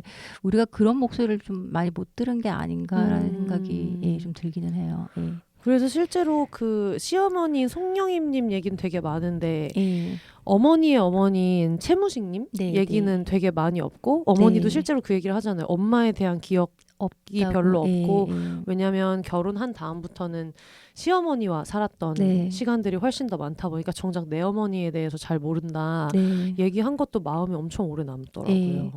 그렇더라고요. 그러니까 물론 저희 엄마는 이제 어릴 때 10살 때 이제 학교 때문에 시골집을 이제 떠나오셨기도 하지만 외할머니에 대해서 정말 기억이 없고 그러니까 이제 학교 다닐 때는 학교 다녔고 이제 결혼하고 난 뒤에는 이제 시집에서 살았으니까요. 네.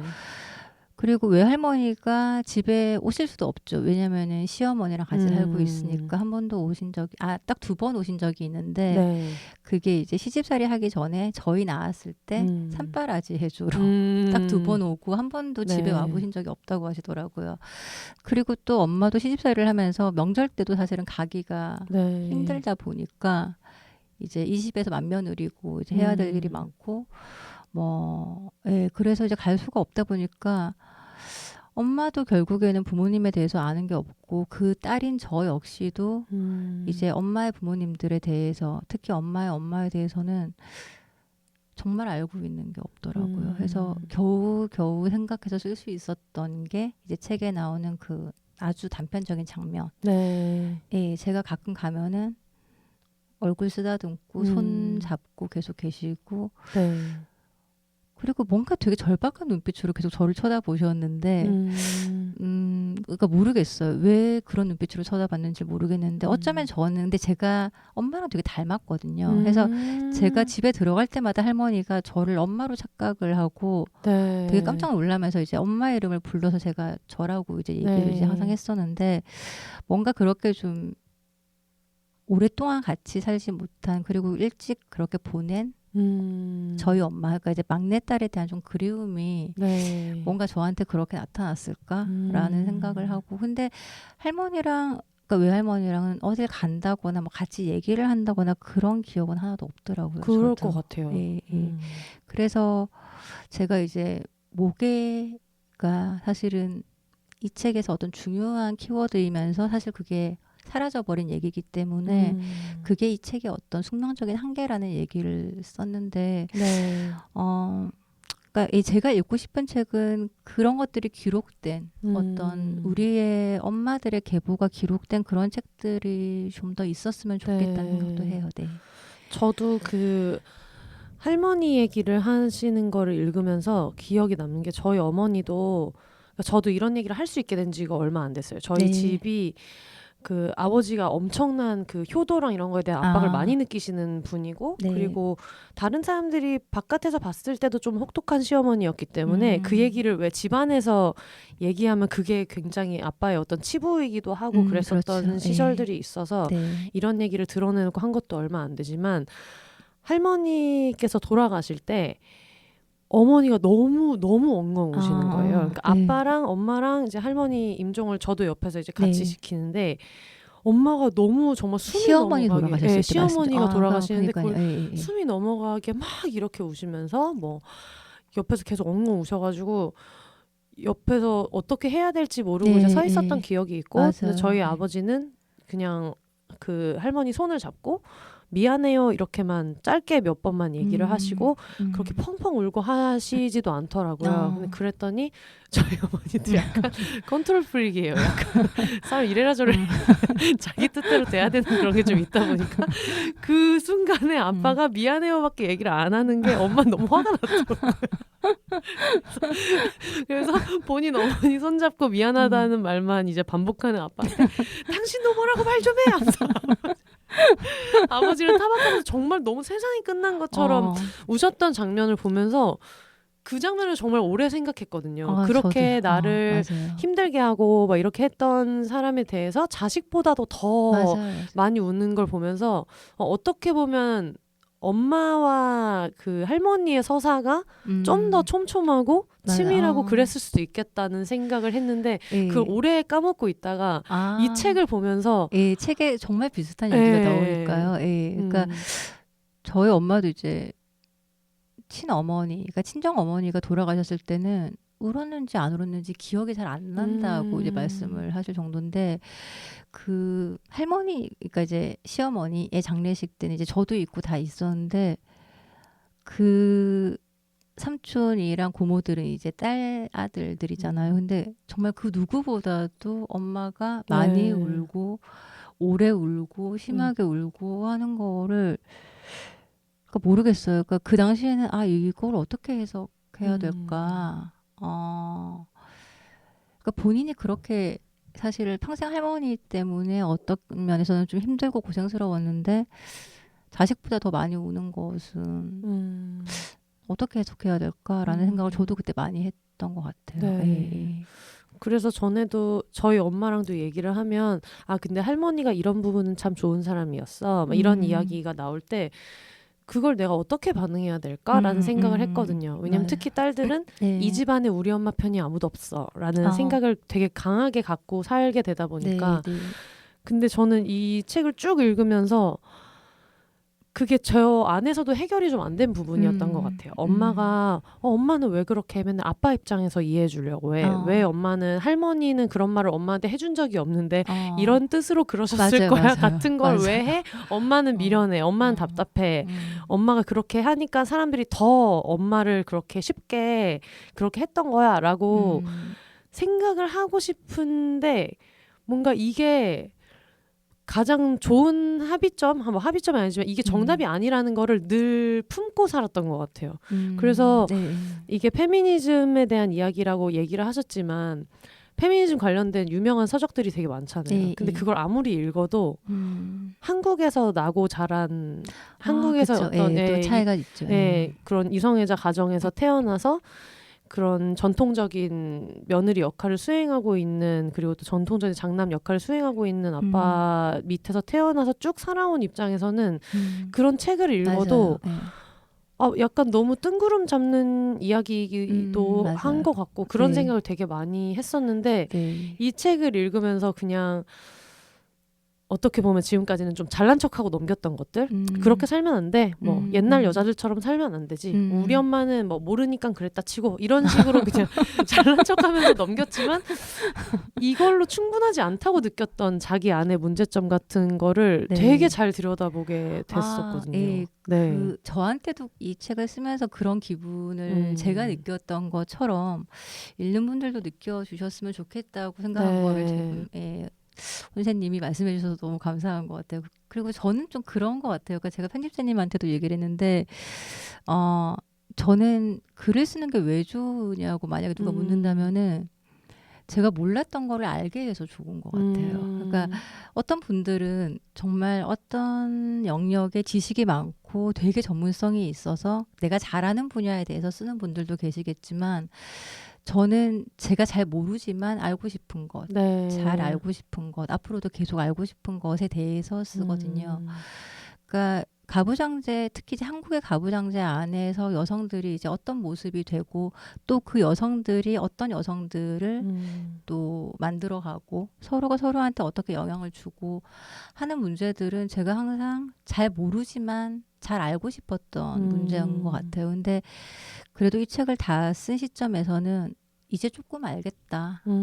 그런 생각이 들어서 저는 그래서 글 쓰는 일이 좋은 것 같아요. 네. 이게 개인적으로도 되게 의미 있는 책일 것 같아요. 그렇기도 합니다. 어렵지 않으셨어요? 중간에 이런 책이 아니라 보통 어떤 에세이를 쓰든 간에 이게 너무 나는 계속 변화하는 사람이고 계속 세상에 대해서 배워가는 사람인데 그게 어떤 조각으로 영원히 소장된다는 게 되게 스트레스잖아요. 그렇죠. 근데 심지어 엄마가 처음으로 어떤 세상에 내 엄마 고선희님의 이야기가 이제 짠하고 나오는데 그게 내 손을 거친다는 것과 그걸 내가 편집했다는 것이 중간에 한번 그냥 다 집어던지고 그만두고 싶지 않았을까? 한 번이 아니라 저 근데 진짜 이걸 끝까지 할 수 있을까라는 생각을 진짜 많이 했어요. 지금 옆에서 편집자님이 너무 고개를 끄덕이고 계시죠. 정말 이제 정말 마음을 조금만 반대쪽으로 먹으면은 당장 그만둘 수 있을 것 같은 이제 기분도 있었고 거의 이제 마지막 뒷부분에 가서도 이제 조금만 더 쓰면 되는데 갑자기 너무 회의감이 드는 거예요. 원래 그때가 이 책이 왜 나와야 돼? 도대체 이런 책이 세상에 왜 있어야 돼? 막 이런 생각이 들어서 이제 편집자님한테 이제 막 연락드리고 이제 한 적도 있었는데 사실 그러니까 책을 내는 건 되게 두려운 일이에요. 그러니까 꼭 뭐 이런 주제가 아니라고 하더라도 아마 작가님도 이제 책을 내실 때 그러시지 않으셨을까. 근데 조이스 캐롤 오츠 그분이 이제 글쓰기에 대한 책을 내면서 그러니까 작가에 대한 책을 내면서 이제 그런 얘기를 했거든요. 그러니까 책을 출간한다는 것은 돌이킬 수 없이 바위에 글자를 새기는 것과 마찬가지다 이런. 근데 얼마나 무서워. 그러니까 그거 없어지지 않는다는 뜻이잖아요. 용기가 한마디로. 되는 거를 뭐 어떤 문구로 말하실 줄 알았는데 아니. 그러니까 모두의 페넬로페 만드는 얘기지만. 근데 사실 그 말을 생각을 하면은 내가 쓴 글을 바위에 새겨놓고 사람들이 보게 한다고라고 생각을 하면은 책을 내지 말아야지라는 생각이 들고 또 저는 사실 책 낼 때마다 항상 그런 생각을 해요. 내가 돌이킬 수 없이 후회할 일을 또 한 번 저지르고 있구나라는 진짜 그런 생각이 들어요. 네네. 그러니까 그리고 책이 많이 팔리고 적게 팔리고를 떠나서 일단 한 번 세상에 나간 책은 다 회수할 수가 없어요. 나중에 후회가 돼서 회수를 하려고 해도 그건 다 할 수도 없는 일이고 해서 요즘처럼 온라인으로도 남아버리면 회수를 해서 불태우더라도 그래서 너무 책을 낸다는 거는 너무 돌이킬 수 없는 일인데 그래서 항상 두렵죠. 네. 예, 그리고 책이 나온 지금도 이제 마찬가지고요. 그러니까 이거는 아마 안 이루어질 소원이겠지만 제 소원은 이제 그런 거예요. 제가 이제 엄청나게 잘 쓰고 싶다 이런 게 아니라 네. 시간이 지난 뒤에 내가 봐도 내 책이 부끄럽지 않았으면 좋겠다. 딱 그 정도였으면 좋겠어요. 굉장히 어려운. 불가능하죠. 근데. 모두에게 어려워.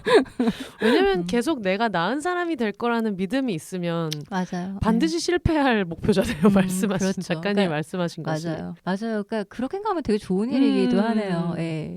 나는 더 나아질 것이기 때문에 네. 내가 쓴 글은 늘 부끄러울 것이다. 이게 근데 좋은 얘기인가요?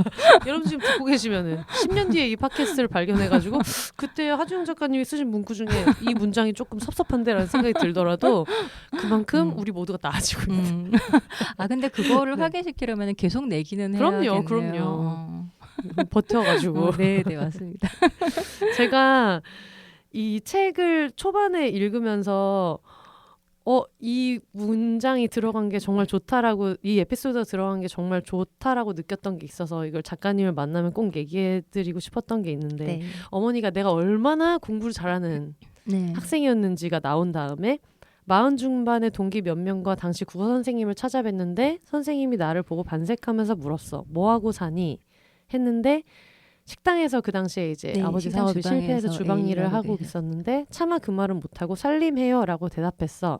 선생님이 의아해하더라. 뜻밖이네. 너는 자의식이 강해서 네 이름으로 뭔가를 하고 있을 줄 알았는데 라고 얘기했다는 에피소드 자체도 굉장히 마음에 많이 남지만 그 네. 뒤에 어머니가 이어서 얘기하신 게 근데 그것도 그냥 그때 잠깐 그런 생각을 했고 뭐 살아가기 바빠서 잊어버렸다라고 얘기를 네. 하지만 잊어버렸다고 해놓고 그 얘기를 지금도 담아두고 있다가 그렇죠. 기억을 하고 있는 딸이 거죠. 이야기를 할 때 여기에 실린 거잖아요.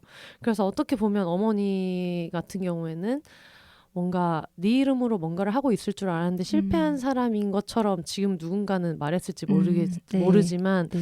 어떻게 보면 굉장히 발견되기를 기다리고 있었던 인생이구나라는 생각이 들더라고요. 네, 맞아요. 예, 그 얘기를 어쨌든 어머니가 이거를 잊지 않고 나는 그냥 사느라고 힘들어서 잊어버렸어라고 말은 그렇게 하시지만 그걸 어머니가 가지고 있었기 때문에 딸이 어떤 이런 작업을 할 때 여기 너무 훌륭한 소재가 되기도 했고 저도 그런 생각을 늘 가지고 있거든요. 네. 그리고 어떻게 보면은 이제 만약에 선생님이 그 말씀을 하신 거를 그 순간에 계속 마음에 담아두고 있으면은 좀 어떤 그게 현실과의 괴리 때문에 맞아요. 괴로웠을 수도 있고, 그러니까 그거를 이제 나중에 얘기할 수 있을 정도로는 기억을 하지만 그거를 계속 마음에 담아두면서 내가 얽매이지 이럴 사람이 않게. 아닌데라고 네. 이제 생각하지 않는 것도 어떤 현명함이지 않을까라는 생각이 들어요. 예. 당장 눈앞에 내가 해야 될 책임을 해결해야 계속 될 일이 해나가야 맞아요. 되니까. 있으니까요. 예. 저도 요즘에 그런 생각을 하거든요. 제가 혼자 살면서 제일 힘들어하는 게 집안일이랑 요리랑 이런 것들인데 네. 계속 엄마의 삶을 이제 보면서 그런 걸 느끼는 거예요.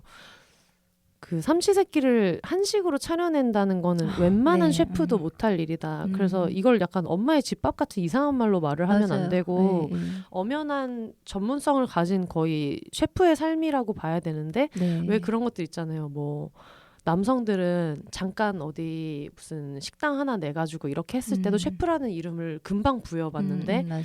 엄마가 했던 거는 그런 전문성이 인정을 안 받고 심지어 김치찌개나 이런 걸 TV에서 이렇게 소개하는 여성들은 요리 연구가라는 되게 희한한 맞아요. 그게 뭔가 싶었어요. 네, 저도 그래서 약간. 왜 남자들은 셰프라고 쉽게 부르는데 여성은 어디 가서 무슨 뭐 자격증을 따거나 어디 대회에서 1등을 하거나 하지 않으면 그런 게 허락되지 않을까 이런 생각을 하다가 저희 아빠가 자꾸 그걸 좀 놀리는 거예요. 너희 엄마는 맨날 만들 때마다 맛이 바뀐다. 뭐 이런 얘기를 농담식으로 이야기를 하시거든요. 근데 오늘도 그렇고 어제도 그렇고 항상 밥을 먹으면 저희 엄마는 나는 아무 말도 안 했는데 네. 아 소금을 이걸 넣었어야 되는데 맛소금으로 했더니 이게 맛이 잘 안 나. 뭐 이렇게 얘기를 하거나 마지막에 마늘을 넣었어야 되는데 이걸 생강을 넣었더니 뭐 이렇다고 얘기를 하는데 저는 전혀 모르는데 전에는 엄마는 왜 이렇게 저렇게 얘기할까라고 생각했다가 되게 많이 평가받는 삶이었겠다. 맞아요. 내가 만든 요리에 대해서 근데 사실 저희 아빠가 요리하실 땐 그런 게 없거든요. 그쵸. 그냥 내가 닭볶음탕을 해서 냈어. 그러면 이미 막 어깨가 막 여기까지 올라가 있고. 그렇죠. 그리고 그 닭볶음탕을 하기 위해서 주방을 엉망진창으로 만들어 놓고는 되게 자랑스러워하잖아요. 그러면서 내가 무슨 집합 백 선생을 봤는데 거기서 이렇게 얘기를 하길래 이런 얘기를 하고 가끔은 그걸 엄마한테도 얘기할 때가 있어요. 내가 유튜브에서 봤는데 이렇게 하면 이 맛이 난다 해서 내가 감히? 이런 생각을 할 때가 있거든요. 그게 맞고 안 맞고를 떠나서 당신은 지금 40년 동안 한식을 차려낸 사람과 대화하고 있습니다라는 생각을 할 때가 맞아요. 있거든요. 그래서 이거를 한번 엄마의 어떤 배경 같은 걸 이야기하고 엄마가 항상 나는 손대중으로 해서 나는 그런 것도 몰라 이렇게 자기를 항상 낮추면서 얘기하는데 그렇다면 고춧가루 통을 무게를 잰 다음에 엄마가 툭 턴 다음에 그걸 다시 재서 이걸 어떤 엄마의 살아온 얘기랑 같이 이 요리에 얽힌 서사랑 같이 레시피북을 한번 내볼까라는 생각을 했었거든요. 그래서 그걸 늘 그런 마음을 가지고 있는데 근데 되게 엄마들은 항상 원래 그러신지 아니면은 작가님 어머니와 저희 어머니가 비슷한지 모르겠지만 저희 엄마도 항상 이제 음식을 해놓고 아무도 얘기를 안 하고 혼자 평가를 계속 하거든요. 그러니까 젓가락이 가고 있으면 이미 젓가락이 닿기 전에 그러니까 이게 지금 왜 맛이 없게 됐는지 이게 뭐 지금 뭐가 문제인지를 누구도 묻지 않고 다들 잘 먹고 있는데 얼마 정도를 절여야지 뭐가 되게 부드러워지는데 내가 그 시간 좀 덜 절였더니 뭐가 어떻게 그걸 누가 어떻게 알지? 우리가 뭐 엄청난 미각을 가진 것도 아닌데 어떻게 알겠어요? 근데 저도 그럴 때 예전에는 그냥 왜 저런 거 묻지도 않은 걸 얘기를 하나라고 생각을 했는데 지금 생각해보면은 늘 누군가가 평가하고 누군가가 뭔가를 지적을 하거나 비판을 하거나 근데 그런 일들을 계속 겪으면은 누가 묻지 않아도 내 스스로 자꾸 그런 얘기를 하게 되는구나. 또 이제 저는 음식은 아니지만 좀 여자들이 좀 그런 분위기에서 계속 자기 평가를 좀 되게 많이 하게 되는 것들을 좀 느낄 때가 있어요. 그러니까 저 같은 경우에도 이제 원고를 만약에 이제 편집자님한테 초고를 보낼 때 아직 아무 말도 안 했잖아요. 안 봤잖아요. 근데 지금 이 초고가 얼마나 부족한지를 왜 구구절절 제가 얘기를 하는 거죠. 그래서 이게 초고기 때문에 지금 문제가 되게 많을 수는 있다. 하지만 고칠 것이다. 누구도 묻지 않는데. 그러니까 왜 자꾸 우리는 이렇게 변명하고 내가 더 잘할 수 있다는 걸 자꾸 증명하려고 할까? 좀 그런 생각도 좀 들기는. 몸에 대해서도 그런 얘기를 많이 하잖아요. 남들이 말하기 전에 근데 나는 근데 살찐 것 같지 않아? 살찐 것 같지 않아? 내가 뭐 해서 뚱뚱해서 막 이런 얘기도 하고. 그렇죠. 누구도 묻지 않았는데 나 근데 있잖아 피부에 뭐가 났어 뭐 이런 거를 왜 얘기를 하는지. 그래서 저는 밥상머리에서 그런 걸 진짜 생각하는 거는 지금도 이게 약간 어떻게 해야 될지 아직도 곤란해하고 있는 일이 있는데 엄마랑 아빠랑 저랑 셋이 밥을 먹잖아요. 그러면은 고등어가 3토막이 있잖아요. 그러면 엄마는 한 개씩 저희 앞접시에 준 다음에 나는 고등어 별로라고 그러면서 나머지 하나를 쪼개서 양쪽으로 주려고 해요. 근데 약간 배려가 아니고 정말 즐겁게 밥을 먹기 어려워지거든요. 그러면은 나는 그냥 앞에 있는 걸 맛있게 먹고 싶은데 왜냐면 그런 일은 엄마랑 밥 먹을 때만 벌어지는 일이에요. 친구들끼리 밥을 먹을 때 그렇죠. 아무리 내가 뭐 탕수육을 안 좋아한다고 해도 그러면 그냥 다들 먹게 냅두고 먹으면 먹고 말면 마는 건데 그거를 막 나는 이걸 안 좋아하니까 너네가 가져가라 이런 일은 그렇죠. 그런 친구 있으면 너무 이상할 것 같은데요. 네. 근데 심지어 저희 엄마도 지금 60 중반을 훨씬 넘어서 저희 할머니가 엄마한테 제사를 물려준 게 제가 알기로 50 후반인 걸로 알고 있는데 네네. 엄마는 그러면 계속해서 시집살이를 하고 남을 계속 위주로 이렇게 지내다가 지금 노인인데 그런 음식을 앞에 뒀을 때 이걸 나는 그냥 이런 것만 먹어도 돼라고 하는 거를 어떻게 해결해야 될지 모르겠는 거예요. 그래서 그걸 엄마한테 엄마 근데 진짜 마음이 너무 불편한데 이렇게 하지 않았으면 좋겠다라고 하면은 엄마가 아니야 나는 근데 진짜 생각이 없어. 진짜 안 좋아해라고 하는데 저는 기억하고 있거든요. 엄마 쪽 할머니가 엄마한테 아유 얘는 생선을 좋아해서 생선 장수에게 시집을 가야 된다 얘기했었던 것을 저는 기억하고 있는데 난 생선 안 좋아. 조기 안 좋아하고 고등어 안 좋아하고 라고 하면 엄마가 살아온 세월이 있으니까 내가 얘기를 하는 것도 한두 번이지 강제로 이렇게 얘기를 하는 걸 어디까지 푸시해도 될까? 그러면은 그 작가님이 생선을 받았잖아요. 네. 그거를 생선살을 발라서 네. 엄마 밥 위에 얹어드리면 어떨까? 난리 나요. 엄마 나 이거 진짜 안 먹어. 안 먹고 싶어. 이렇게 얘기하면 엄마가 밥그릇을 옆으로 밀면서 난 다 먹었어. 다 먹었어. 입으로 밥을 막 나물이랑 먹고 이러는데 그냥 가만히 있었으면은 그냥 먹었으려나 하면서 그러면 나도 좀 눈치를 보면서 사실 내 거 많이 퉁퉁퉁 먹어도 되는데 빨리 먹으면 엄마가 저 생선을 내 거에 또 올릴 것 같으니까 나도 약간 야금야금 먹게 되고 이런 게 있어서 그러게요. 그걸 어떻게 설득할 수 있을까와 그리고 그거를 내가 어떻게든 엄마한테 그 한 토막을 더 먹게 만드는 것이 그냥 내가 후련하자는 게 아닌가? 엄마가 실제로 그 상황이 편할까를 생각하면 이게 되게 복잡한 거예요. 맞아요. 너무너무 복잡하고 네. 되게 해결하기 어려운 네. 문제인 것 같아요. 네. 저도 그런 되게 사소하지만 계속 고민되는 그런 것들이 있거든요. 네. 그러니까 항상 생선이 좀 문제인 것 같은데 근데 저희 엄마도 이제 생선이 있으면은 다 이제 근데 되게 또 살도 되게 깨끗하게 잘 바르세요. 네. 저는 막 엉망진창으로 먹는데 되게 살을 깨끗하게 잘 발라서 뭐 아빠한테도 얹어주고 저한테도 얹어주고 근데 그걸 발라주는 사람은 자기는 못 먹게 되잖아요. 네. 근데 그 발라서 준 거를 제가 또 다시 엄마한테 주고 막 하면 또 복잡해지고 네. 이상해지고 그래서 약간 어떻게 해야 되지? 그냥 받아 먹는 게 나은 건가? 아니면은 하지 말라고 해야 되나? 네. 그러니까 진짜 모르겠어요. 맞아요. 그런 걸. 저희 엄마는 가끔 제 팟캐스트를 늘 들으시기 때문에 듣고 계시면은 진짜 불편하다. 하나도 그래서 지금 행복하지 않다. 말씀하신 거죠. 들으면서 이렇게라도 전달을 느끼셨으면 좋겠다 이런 생각이 들어요. 그러니까 이런 것에서도 나는 그냥 엄마가 이걸 먹으면 간단한 일인데 네. 이 고등어를 앞에 두고 페미니즘에 대해서 여자의 삶에 대해서 생각하게 되고 엄마가 이렇게 살게 된 것은 언제부터였을까? 우리 엄마는 지금 노인인데 이런 생각을 되게 많이 하다 보니까 지금 저희가 방송에서는 충분하게 얘기하지 못했는데 네, 사실 네. 앞에는 엄마의 얘기를 엄마의 말투로 쭉 쓰고 네. 그거에 대한 어떤 작가님의 그 페미니즘적인 해석이나 그리고 사실 거의 뭐 논문에 가까운 어떤 도움되는 네. 문헌들도 엄청 많이 인용하고 네. 있어서 네. 그런 부분들이 저는 되게 엄마한테 내가 맨날 하도 떠들어대는 페미니즘이 뭔지를 알려주고 싶다면 저는 이 책을 드릴 것 같다는 생각이 많이 들었거든요. 너무 영광입니다. 네.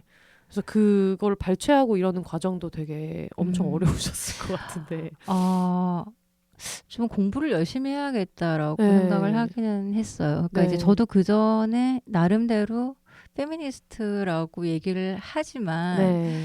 왜 그 어떤 뭐지 필독서 같은 그런 책들을 네. 정말 대충만 읽고 네. 또 다 두껍잖아요. 네. 그래서 조금 열심히 공부하는 그런 게 아니었었다면은 이번 책을 쓰기 전에는 좀 어떤 준비하는 과정에서 제가 좀 몇 가지 이제 그 책 목록에서 특히 목표를 세웠던 것들이 네. 있고 아까도 얘기했지만 그래서 책을 쓰고 나면은 네. 내가 조금 더 알게 됐다. 내가 조금 나아졌다라고 이제 생각할 수 있는 게 너무 좋아요. 그러면 작가님이 이 안에서 책 네. 안에서 이 부분은 꼭 좀 중점적으로 봐주셨으면 좋겠다라고 생각하는 게 있다면 뭐가 있을까요? 그 추천사를 써주신 네. 하민아 작가님 말씀을 인용을 하자면은 네. 하민아 작가님이 이렇게 말씀하셨거든요. 이 책은 처음부터 끝까지 하나도 빠뜨리지 않고 읽어야 한다라고 추천하니까. 너무 좋다. 네. 근데 사실은 이게 그 어떤 뭐랄까 빌드업이 되는 과정과 네. 이런 것들을 그러니까 그게 다 작가들은 어쨌든 간에 구성을 다 신경을 쓰잖아요. 네. 그래서 사실 어떤 한 부분만 떼서 보면은 이게 아무것도 아닌데 이게 전체적인 맥락 안에서 의미를 가지는 게 많아서 네. 이제 저는 처음부터 끝까지 잘 읽어달라고 말씀을 드리고 싶습니다. 꼼꼼하게 정독을 네, 꼼꼼하게 정독해주세요. 근데 저는 좀 그런 생각이 들어요. 처음에 얘기를 지금까지 들으신 분들조차도 네. 엄청난 효녀가 엄마의 삶에 대해서 어떤 해명하는 이야기를 썼나 보다라고 생각하실 수 있는데 여러분 책을 읽어보시면 전혀 그렇지 효녀는 아니다. 전혀 그렇지 않습니다. 가출한 얘기도 정말 빡세고 엄마랑 살아온 얘기도 엄청 치열하고 그래서 맞습니다. 예. 오히려 약간 반복되는 얘기일 수도 있지만 특히 지금 시대를 사는 어떤 여성들한테 자기 삶이 내가 지금 직장에서 겪고 있는 일 그리고 어떤 관계에서 겪고 있는 일이나 이런 거를 계속 성찰해 나가고 요즘에 뭐 정신과를 다니는 것도 더 이상 어떤 네. 치부가 아닌 네. 시대가 돼가고 있지만 분명히 어떤 그냥 천 같은 걸로 덮어놓은 부분이 저는 있다고 생각해요. 자기 삶에 대한 성찰을 할 때나 이럴 네, 때. 네, 맞아요. 근데 그 중에 하나가 정말 큰 게 저는 엄마의 삶이라는 생각을 많이 하거든요.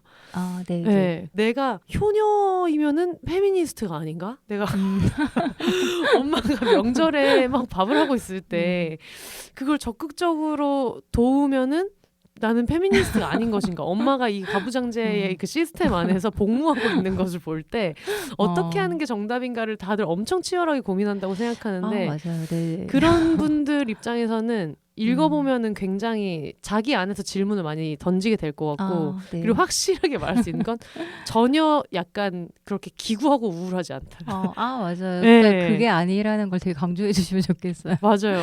그러니까 약간 엄마에 대한 이야기를 썼다라거나 혹은 엄마의 생애사를 중심으로 썼다라고 얘기를 할 때 사람들이 어쩔 수 없이 떠올리는 이미지가 있는 것 같아요. 책에 고생하신 대해서의 어머니. 어떤 이미지일 것이다 혹은 어떤 분위기일 것이다를 떠올리는 게 있는데 그렇지 않을 수 있다라고 저는 말씀드리고 싶어요. 네. 그러면은 작가님의 이 책을 약간 어떤 분들이 읽어주셨으면 좋겠어요? 많은 분들이요. 최대한 많은 분들이 최대한 많은 한 문장도 빼지 최대한 많은 분들이 처음부터 끝까지 정독해 주셨으면 좋겠어요. 저는 그리고 여성과 연애하고 있는 남성분들도 읽었으면 좋겠다. 그리고 특히 결혼을 앞둔 남성분들 우리 엄마가 얼마나 고생했는데 같은 소리를 하기 전에 맞아요. 그리고 또 엄마와 딸뿐만이 아니라도 이제 모두 다 부모거나 자식이거나 이제 하잖아요. 사실은 우리가 이제 가족 관계 안에서 그 상대를 좀 제대로 바라보기는 힘든 것 같아요. 그러니까 가깝기 때문에 더더욱 안 보이는 것들이 있는데 사실 불가능하지만 어떤 가족 관계에서의 호칭이 아니라 어떤 한 인간으로서 그 상대를 바라보는 시도 같은 거를 좀 계속 했으면 좋겠고 네, 그런 점에서 저도 이제 이 책이 이제 그런 시도 중에 하나였다라고 얘기하고 싶어요. 예. 그리고 너무 처음에 여쭤보려다가 제가 타이밍을 놓쳤는데 표지가 되게 예쁜데 이게 이제 유주연 님이 디자인해 주신 표지인데 그 설명을 어떻게 드려야 될까요? 폴라로이드 사진처럼 사진에서 옆모습을 이제 독사진으로 찍은 것 같은 거를 반을 이제 찢어서 약간 얼굴은 보이지 않게 이렇게 두 개를 겹쳐놨더라고요. 그래서 요거는 어떻게 디자이너님이 아이디어를 내셨는지 혹은 작가님 의견을 내셨는지가 좀 궁금해요. 이거는 이제 그러니까 저도 책 표지가 되게 마음에 들고 이제 그래서 디자이너님한테 너무 감사하다고는 이제 말씀을 드렸는데 사진은 이제 디자이너님 작업하신 건데 의미를 여쭤보지는 않았어요. 근데 이제 저는 이제 봤을 때 어떤 느낌이 들었냐면은 두 사람이 마주보고 있지만 사실 얼굴은 안 나와 있잖아요. 얼굴은 없잖아요. 그래서 우리가 왜 서로 같이 바라보고 있어도 끝내 볼 수 없는 서로의 어떤 면들이 있다라는 느낌도 들었고 또 어떻게 보면 이제 반대로 이제 두 얼굴이 서로의 얼굴을 서로가 채우고 있는 것처럼 보이기도 해서 우리가 어쩔 수 없이 비어있는 어떤 것들을 상대를 통해서 채우고 있다라는 느낌도 들고요. 그리고 사실 책 제목도 나는 결코 어머니가 없었다는데 사실은 있지만 없는 거니까 존재하면서 부재하는 거고 있지만 없다고 얘기를 하는 것이니까 약간 그런 점에서 이런 이미지가 좀 잘 맞다고 저는 생각을 했어요. 그리고 정말 제목 자체가 처음에 이제 이야기한 작가님의 의도와는 상관없이 정말 세상이 말하는 어머니라는 존재가 되게 신화적으로 되어 있잖아요. 그걸 기준으로 한다면 우리 모두에게는 정말 결코 어머니가 없다는 생각이 들어가지고 맞아요. 그런 의미일 수도 있을 것 같아요. 그리고 사실 이상적 어머니상을 만약에 생각한다면 그렇죠. 결코 어머니가 없기도 하고 또 나 자신이 된다는 것 자체가 그런 어머니상을 거부하는 데서 시작하는 것 같기도 하고요. 알겠습니다. 저희 지금 여러분들 모르셨겠지만 중간에 얘기했으니까 아실 분들 계시겠지만 편집자님이 앉아 계시죠. 김나윤 편집자님이 이제 편집 작업을 해주셨고 김나윤 편집자님 그리고 임미영님이 교정교회를 같이 해주셨고 아까 말씀드린 대로 유주연 디자이너님이 해주셨고요. 작가님에게도 감정적으로 굉장히 네. 소용돌이가 많았을 책이라는 생각이 들면서 그렇다면 필연적으로 편집자님 얼마나 고생하셨겠다 그렇죠. 이런 생각이 드는데 어떠셨어요, 편집자님? 아, 네.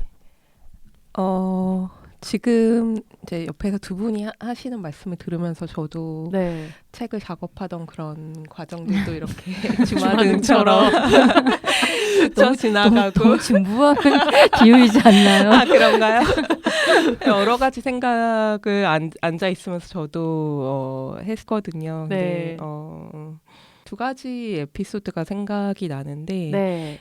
저희 책의 이제 부제 이름이 엄마와 딸의 공동 네. 회고로인데 이제 제가 이제 작가님이랑 같이 책 제목에 대해서 고민을 하고 책 제목을 같이 이제 결정하고 이런 과정에서 책의 작가님은 하정 작가님이시지만 고선희님이 이 책이 정말 너무나 중요한 그러니까 구술자 역할로서의 한 역할을 담당한 참여자이기도 하시잖아요. 그래서 네. 이제 어머님께서는 제목에 대해서 어떻게 생각하시는지 제목 마음에 들어 하셨는지 그런 것도 이제 제가 여쭤보기도 했거든요. 네. 근데 이제 말씀을 제가 전에 듣기로는 엄마와 딸의 공동 회고로 이렇게 부제가 되었을 때 이제 고선희님께서 이제 작가님께 그러니까 네. 너나 나나 유명한 사람들도 아닌데 우리 회고를 누가 읽으시면 아니 고선희님은 이게 네. 처음이라 그렇다 치고 왜 가만히 있는 하재현 그러니까 작가님의 머리채를 잡으며 우리 공동 회고록을 누가 궁금해하겠니 이런 말씀을 하셨다고 네네네. 이제 말씀을 해주셔서 이제 저도 이제 비욘세님이랑 좀 비슷한 반응이었는데 네. 이제 하정 작가님이 이제 저는 같이 작업한 작업자로서 제가 애정을 갖고 있는 작가님이시기도 하고 한국의 몇 안 되는 논픽션 작가로서 하정 작가님의 다음 책을 기다리고 있는 독자들이 많이 있다. 네. 그래서 이 책을 반가워할 독자들이 분명히 있을 거라고 저는 생각한다. 이 얘기를 어머니께 전해주셨으면 좋겠다. 그 말씀을 드렸던 거랑 또 한 가지는 책 제목의 작가 이름은 하재영이라고 이제 작가님의 성함이 책 표지에 올라가겠지만 그래서 그 이름이 반가워서 책을 집는 독자들이 있겠지만 이 책을 읽고 나면 고선희님이 갖고 있는 어떤 인간으로서의 깊이 이 사람이 지나온 어떤 삶의 여정들 이 사람이 갖고 있는 가치관과 삶을 대하는 태도에 매력을 느낄 독자들이 저는 분명히 있을 거라고 맞아요. 생각한다고 네. 그렇게 말씀을 드렸었거든요. 네. 그래서 이제 근데 그 말씀도 제가 전했어요. 그래서 아, 했더니 네네. 뭐래요, 엄마가 뭐래요? 네. 이렇게 말씀하셨어요. 어떤 부분에서 그렇게 생각하셨는지 모르겠다. 이렇게 어. 얘기하면서 뭘 보고 그렇게 말씀하셨지 하면서 이렇게 말씀하셨어요. 네네. 근데 저는 사실 엄마 그런 점도 좋은데 되게 이렇게 칭찬하면은 칭찬하는데 왜 되게 시큰둥한 사람이잖아요. 네. 그냥.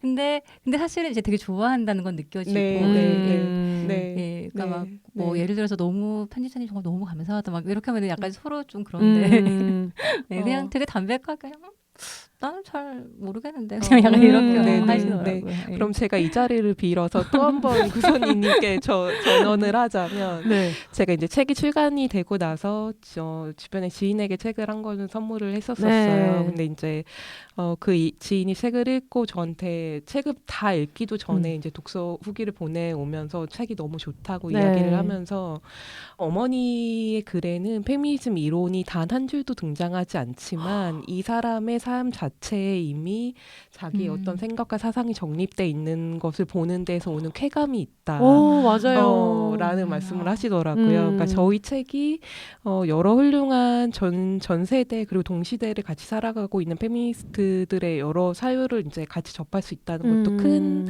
책의 재미이자 장점이기도 하지만 고선희님께서는 정말 그것을 삶으로 체화해서 자기 삶 속에서 드러나는 그런 말과 언어와 태도로서 보여주신다는 점이 그게 저는 이 책이 주는 감동 중에 하나가 아닌가 그런 생각이 들었었고요. 네, 이 말씀 꼭 전해주셨으면 좋겠습니다. 네. 저는 네. 매드맥스라는 영화를 네. 좋아해서 진짜 거의 40몇 번을 봤는데 네, 네. 이 책을 보면서 갑자기 이렇게 느닷없이 그런 생각이 들었던 게 매드맥스에서 보면은 퓨리오사라는 주인공이 네. 그 이모탄이 만든 강압적인 세계에서 탈출해서 나는 어머니들의 세계로 갈 거다 해가지고 맞아요. 계속 아이를 생산하기를 강요당했던 여성들 브리더들을 데리고 전투 트럭을 가지고 몰고 가잖아요. 네. 근데 사람들은 퓨리오사가 하는 것이 페미니즘적인 선택이라고 할 것이고 그렇게 해야만 뭔가 옳은 거다라고 생각할 수도 있겠지만 사실 그 여기를 탈출하기 전에 살았던 브리더들을 만약에 한 명 한 명 인터뷰를 한다면 이 참혹한 상황 안에서 자기네들 나름대로의 생존해가는 방식들이 분명히 있었을 거라고 맞아요. 생각하거든요. 시대적으로 모두가 퓨리오사일 수 없지만 그렇죠. 맞아요. 그렇지만 그렇다고 해서 사람들이 페미니즘적인 선택을 하지 않았느냐라고 하면 또 그런 그건 것은 아닌 것 아니어서 같아요. 맞아요. 요즘 페미니즘에 대한 이야기를 할 때 우리가 되게 조금 경계하게 되는 게 분명 우리가 이전보다 지금이 더 페미니즘적인 사회로 나아가고 있는 건 맞지만 그렇다고 이전에 있었던 것들을 굉장히 무조건 고루하고 낙후하고 그 전에 여성들의 삶 안에서는 페미니즘이 존재하지 맞아요. 않았느냐라고 맞아. 얘기하는 것이 과연 어떤 도움이 될까라는 생각을 늘 가지고 있는데 이 책을 보면서 딱 말씀하신 그 부분이 그래서 내가 이거를 볼 때 뭔가 매드맥스에서 퓨리오사 말고 그리고 심지어 마지막에 막 이모탄한테 우린 다시 돌아가야 돼. 그분이 우리 용서해 주실 거야 라고 하는 등장인물도 나오는데 맞아요. 그 사람조차도 인터뷰를 하면 굉장히 의미 있는 이야기가 있을 수 있겠다는 맞아요. 생각을 했었거든요. 그래서 정말 너무 의미 있는 책이라는 생각이 들어요.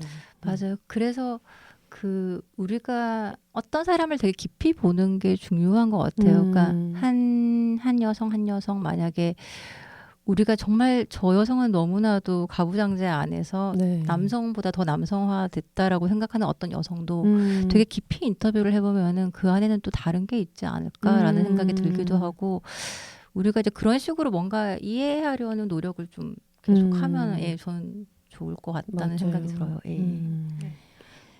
그리고 한 가지 더 네. 말씀드리고 네. 싶은 그런 죄송합니다. 질문을 아니에요, 해놓고 아니에요. 지금 온생님과 작가님 말씀 들으면서 저도 굉장히 동감하는 그런 부분이고 근데 이제 한 가지 제가 말씀을 드리고 싶은 부분이 생각이 난 것은 네.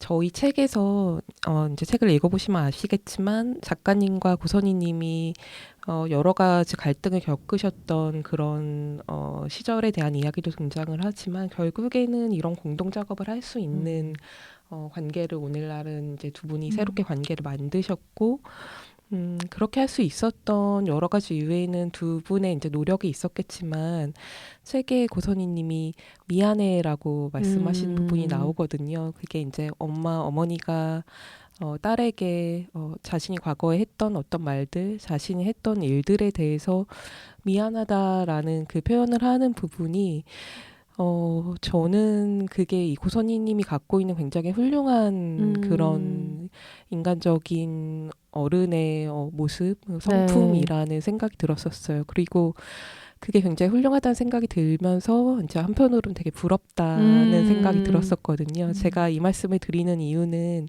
작가님이 책이 나오기 전에 저한테 이제 이런 질문을 하신 적이 있었는데 이 책이 작가님 본인 같은 그런 모녀 외에 다른 어머니나 딸들에게는 어떻게 읽힐 것 같으세요? 이런 질문을 저한테 하신 적이 있었어요. 근데 저는 그 질문을 두 가지 의미로 해석을 했었거든요. 이제 첫 번째 의미는 이 책의 가장 첫 번째 독자이자 이제 편집자라는 그런 담당자의 입장에서 독자들에게 이 원고가 어떻게 가닿을지를 물어보셨다는 생각과 두 번째 의미는 저희 책의 주제가 이제 어머니와의 관계를 다루는 것이다 보니까 오랫동안 작가님과 제가 연락을 주고받으면서 서로의 어머니 이야기를 나누게 됐던 그런 시간들도 있었었거든요. 근데 그런 과정에서 저도 제 어머니 이야기를 작가님께 하면서 저는 어머니와 관계가 상당히 소원한 편이거든요. 그래서 이제 그 사정을 작가님도 아시고 있었고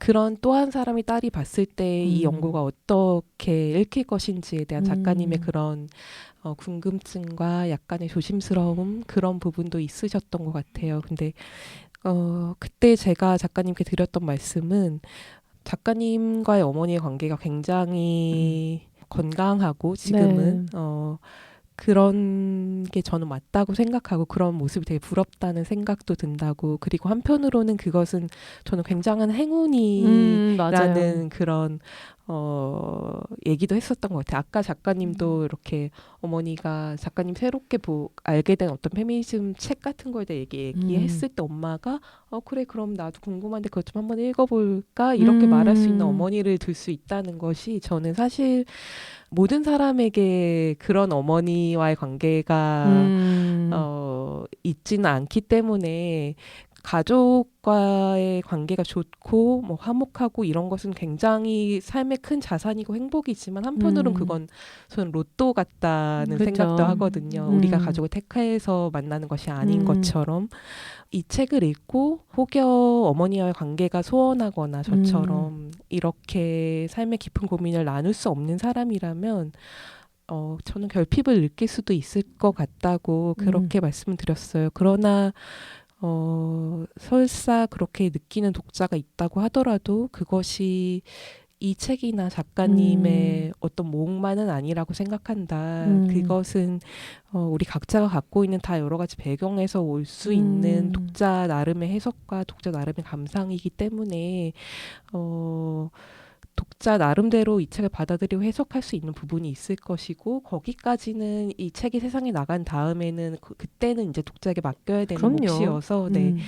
거기는 이제 그 다음 스텝은 우린 독자에게 맡겼으면 좋겠다. 그리고 그럼에도 불구하고 저 역시 한 사람의 그런 딸임에도 불구하고 저는 어머니를 이렇게 사회적으로 해석하고 사유하는 일을 사람들이 함께 얘기하고 함께 나눌 수 있는 책이 나오는 것은 분명히 의미 있는 일이라고 생각한다.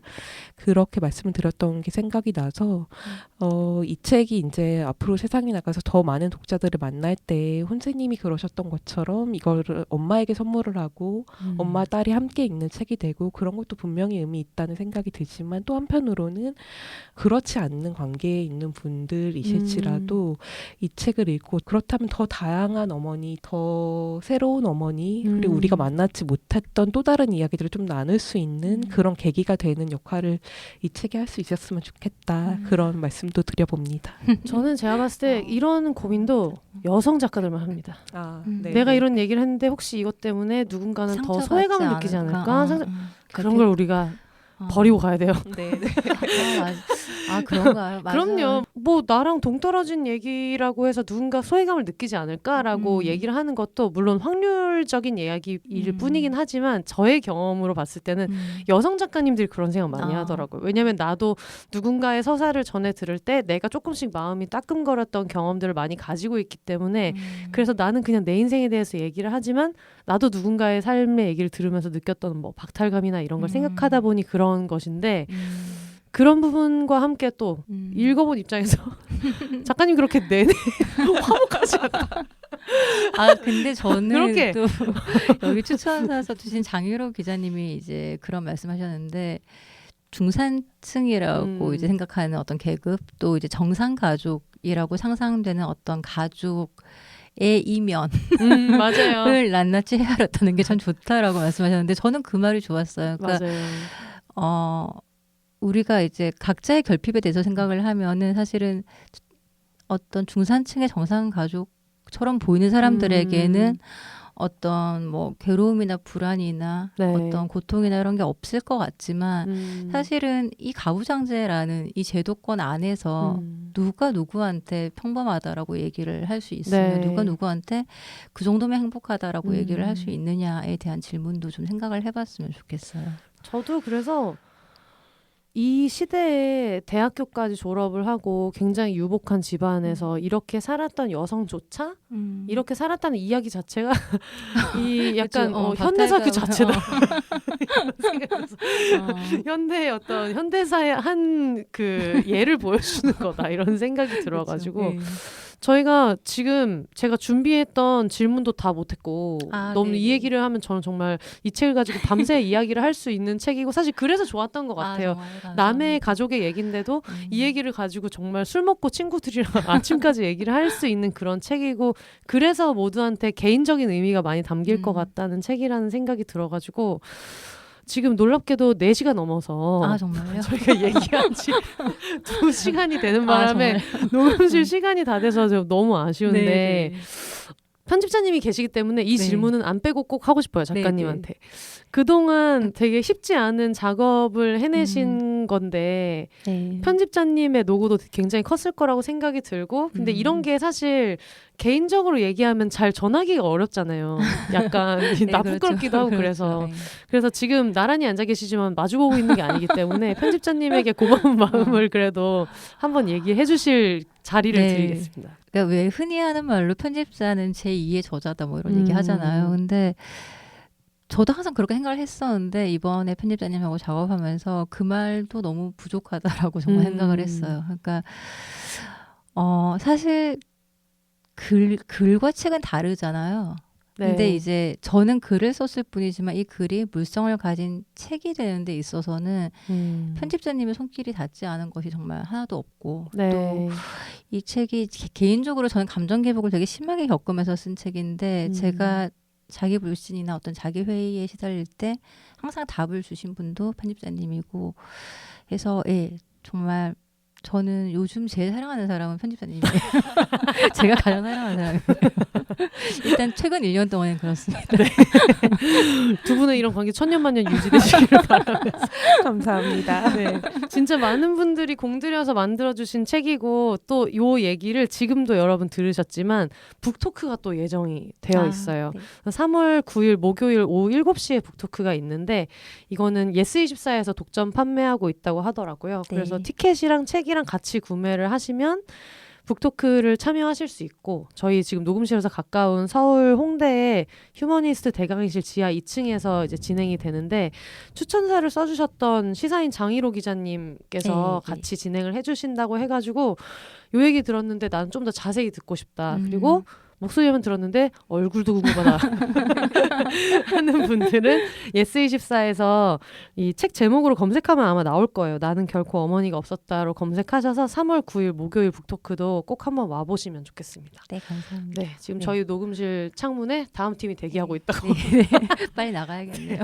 마지막으로 짧게 네. 인사하시고 저희 클로징 멘트 하고 마무리하면 될 것 같아요. 작가님. 네, 이 책으로 새로운 독자님들 만나 생각하면 되게 설레요. 네. 그러니까 제가 이제 앞에 썼던 책하고는 또 조금 결이 다른 부분이 있어서 연결해서 읽어주시는 분들도 계시지만 새롭게 만나는 분들도 계시지 않을까라고 이제 기대를 하고 있고요. 네. 예, 처음부터 끝까지 잘 읽어주시기 바랍니다. 한 글자도 빼놓으시면 안 된다는 정덕을 꼭 감사합니다. 알겠습니다. 편집자님도 오늘 나와주셔서 너무 감사합니다. 네, 감사합니다. 네. 올더 싱글레이디 싱글피플이 말하는 비혼의 세상 비욘세. 그럼 저는 다음 주에 다시 찾아오도록 하겠습니다. 여러분 혼자 사세요.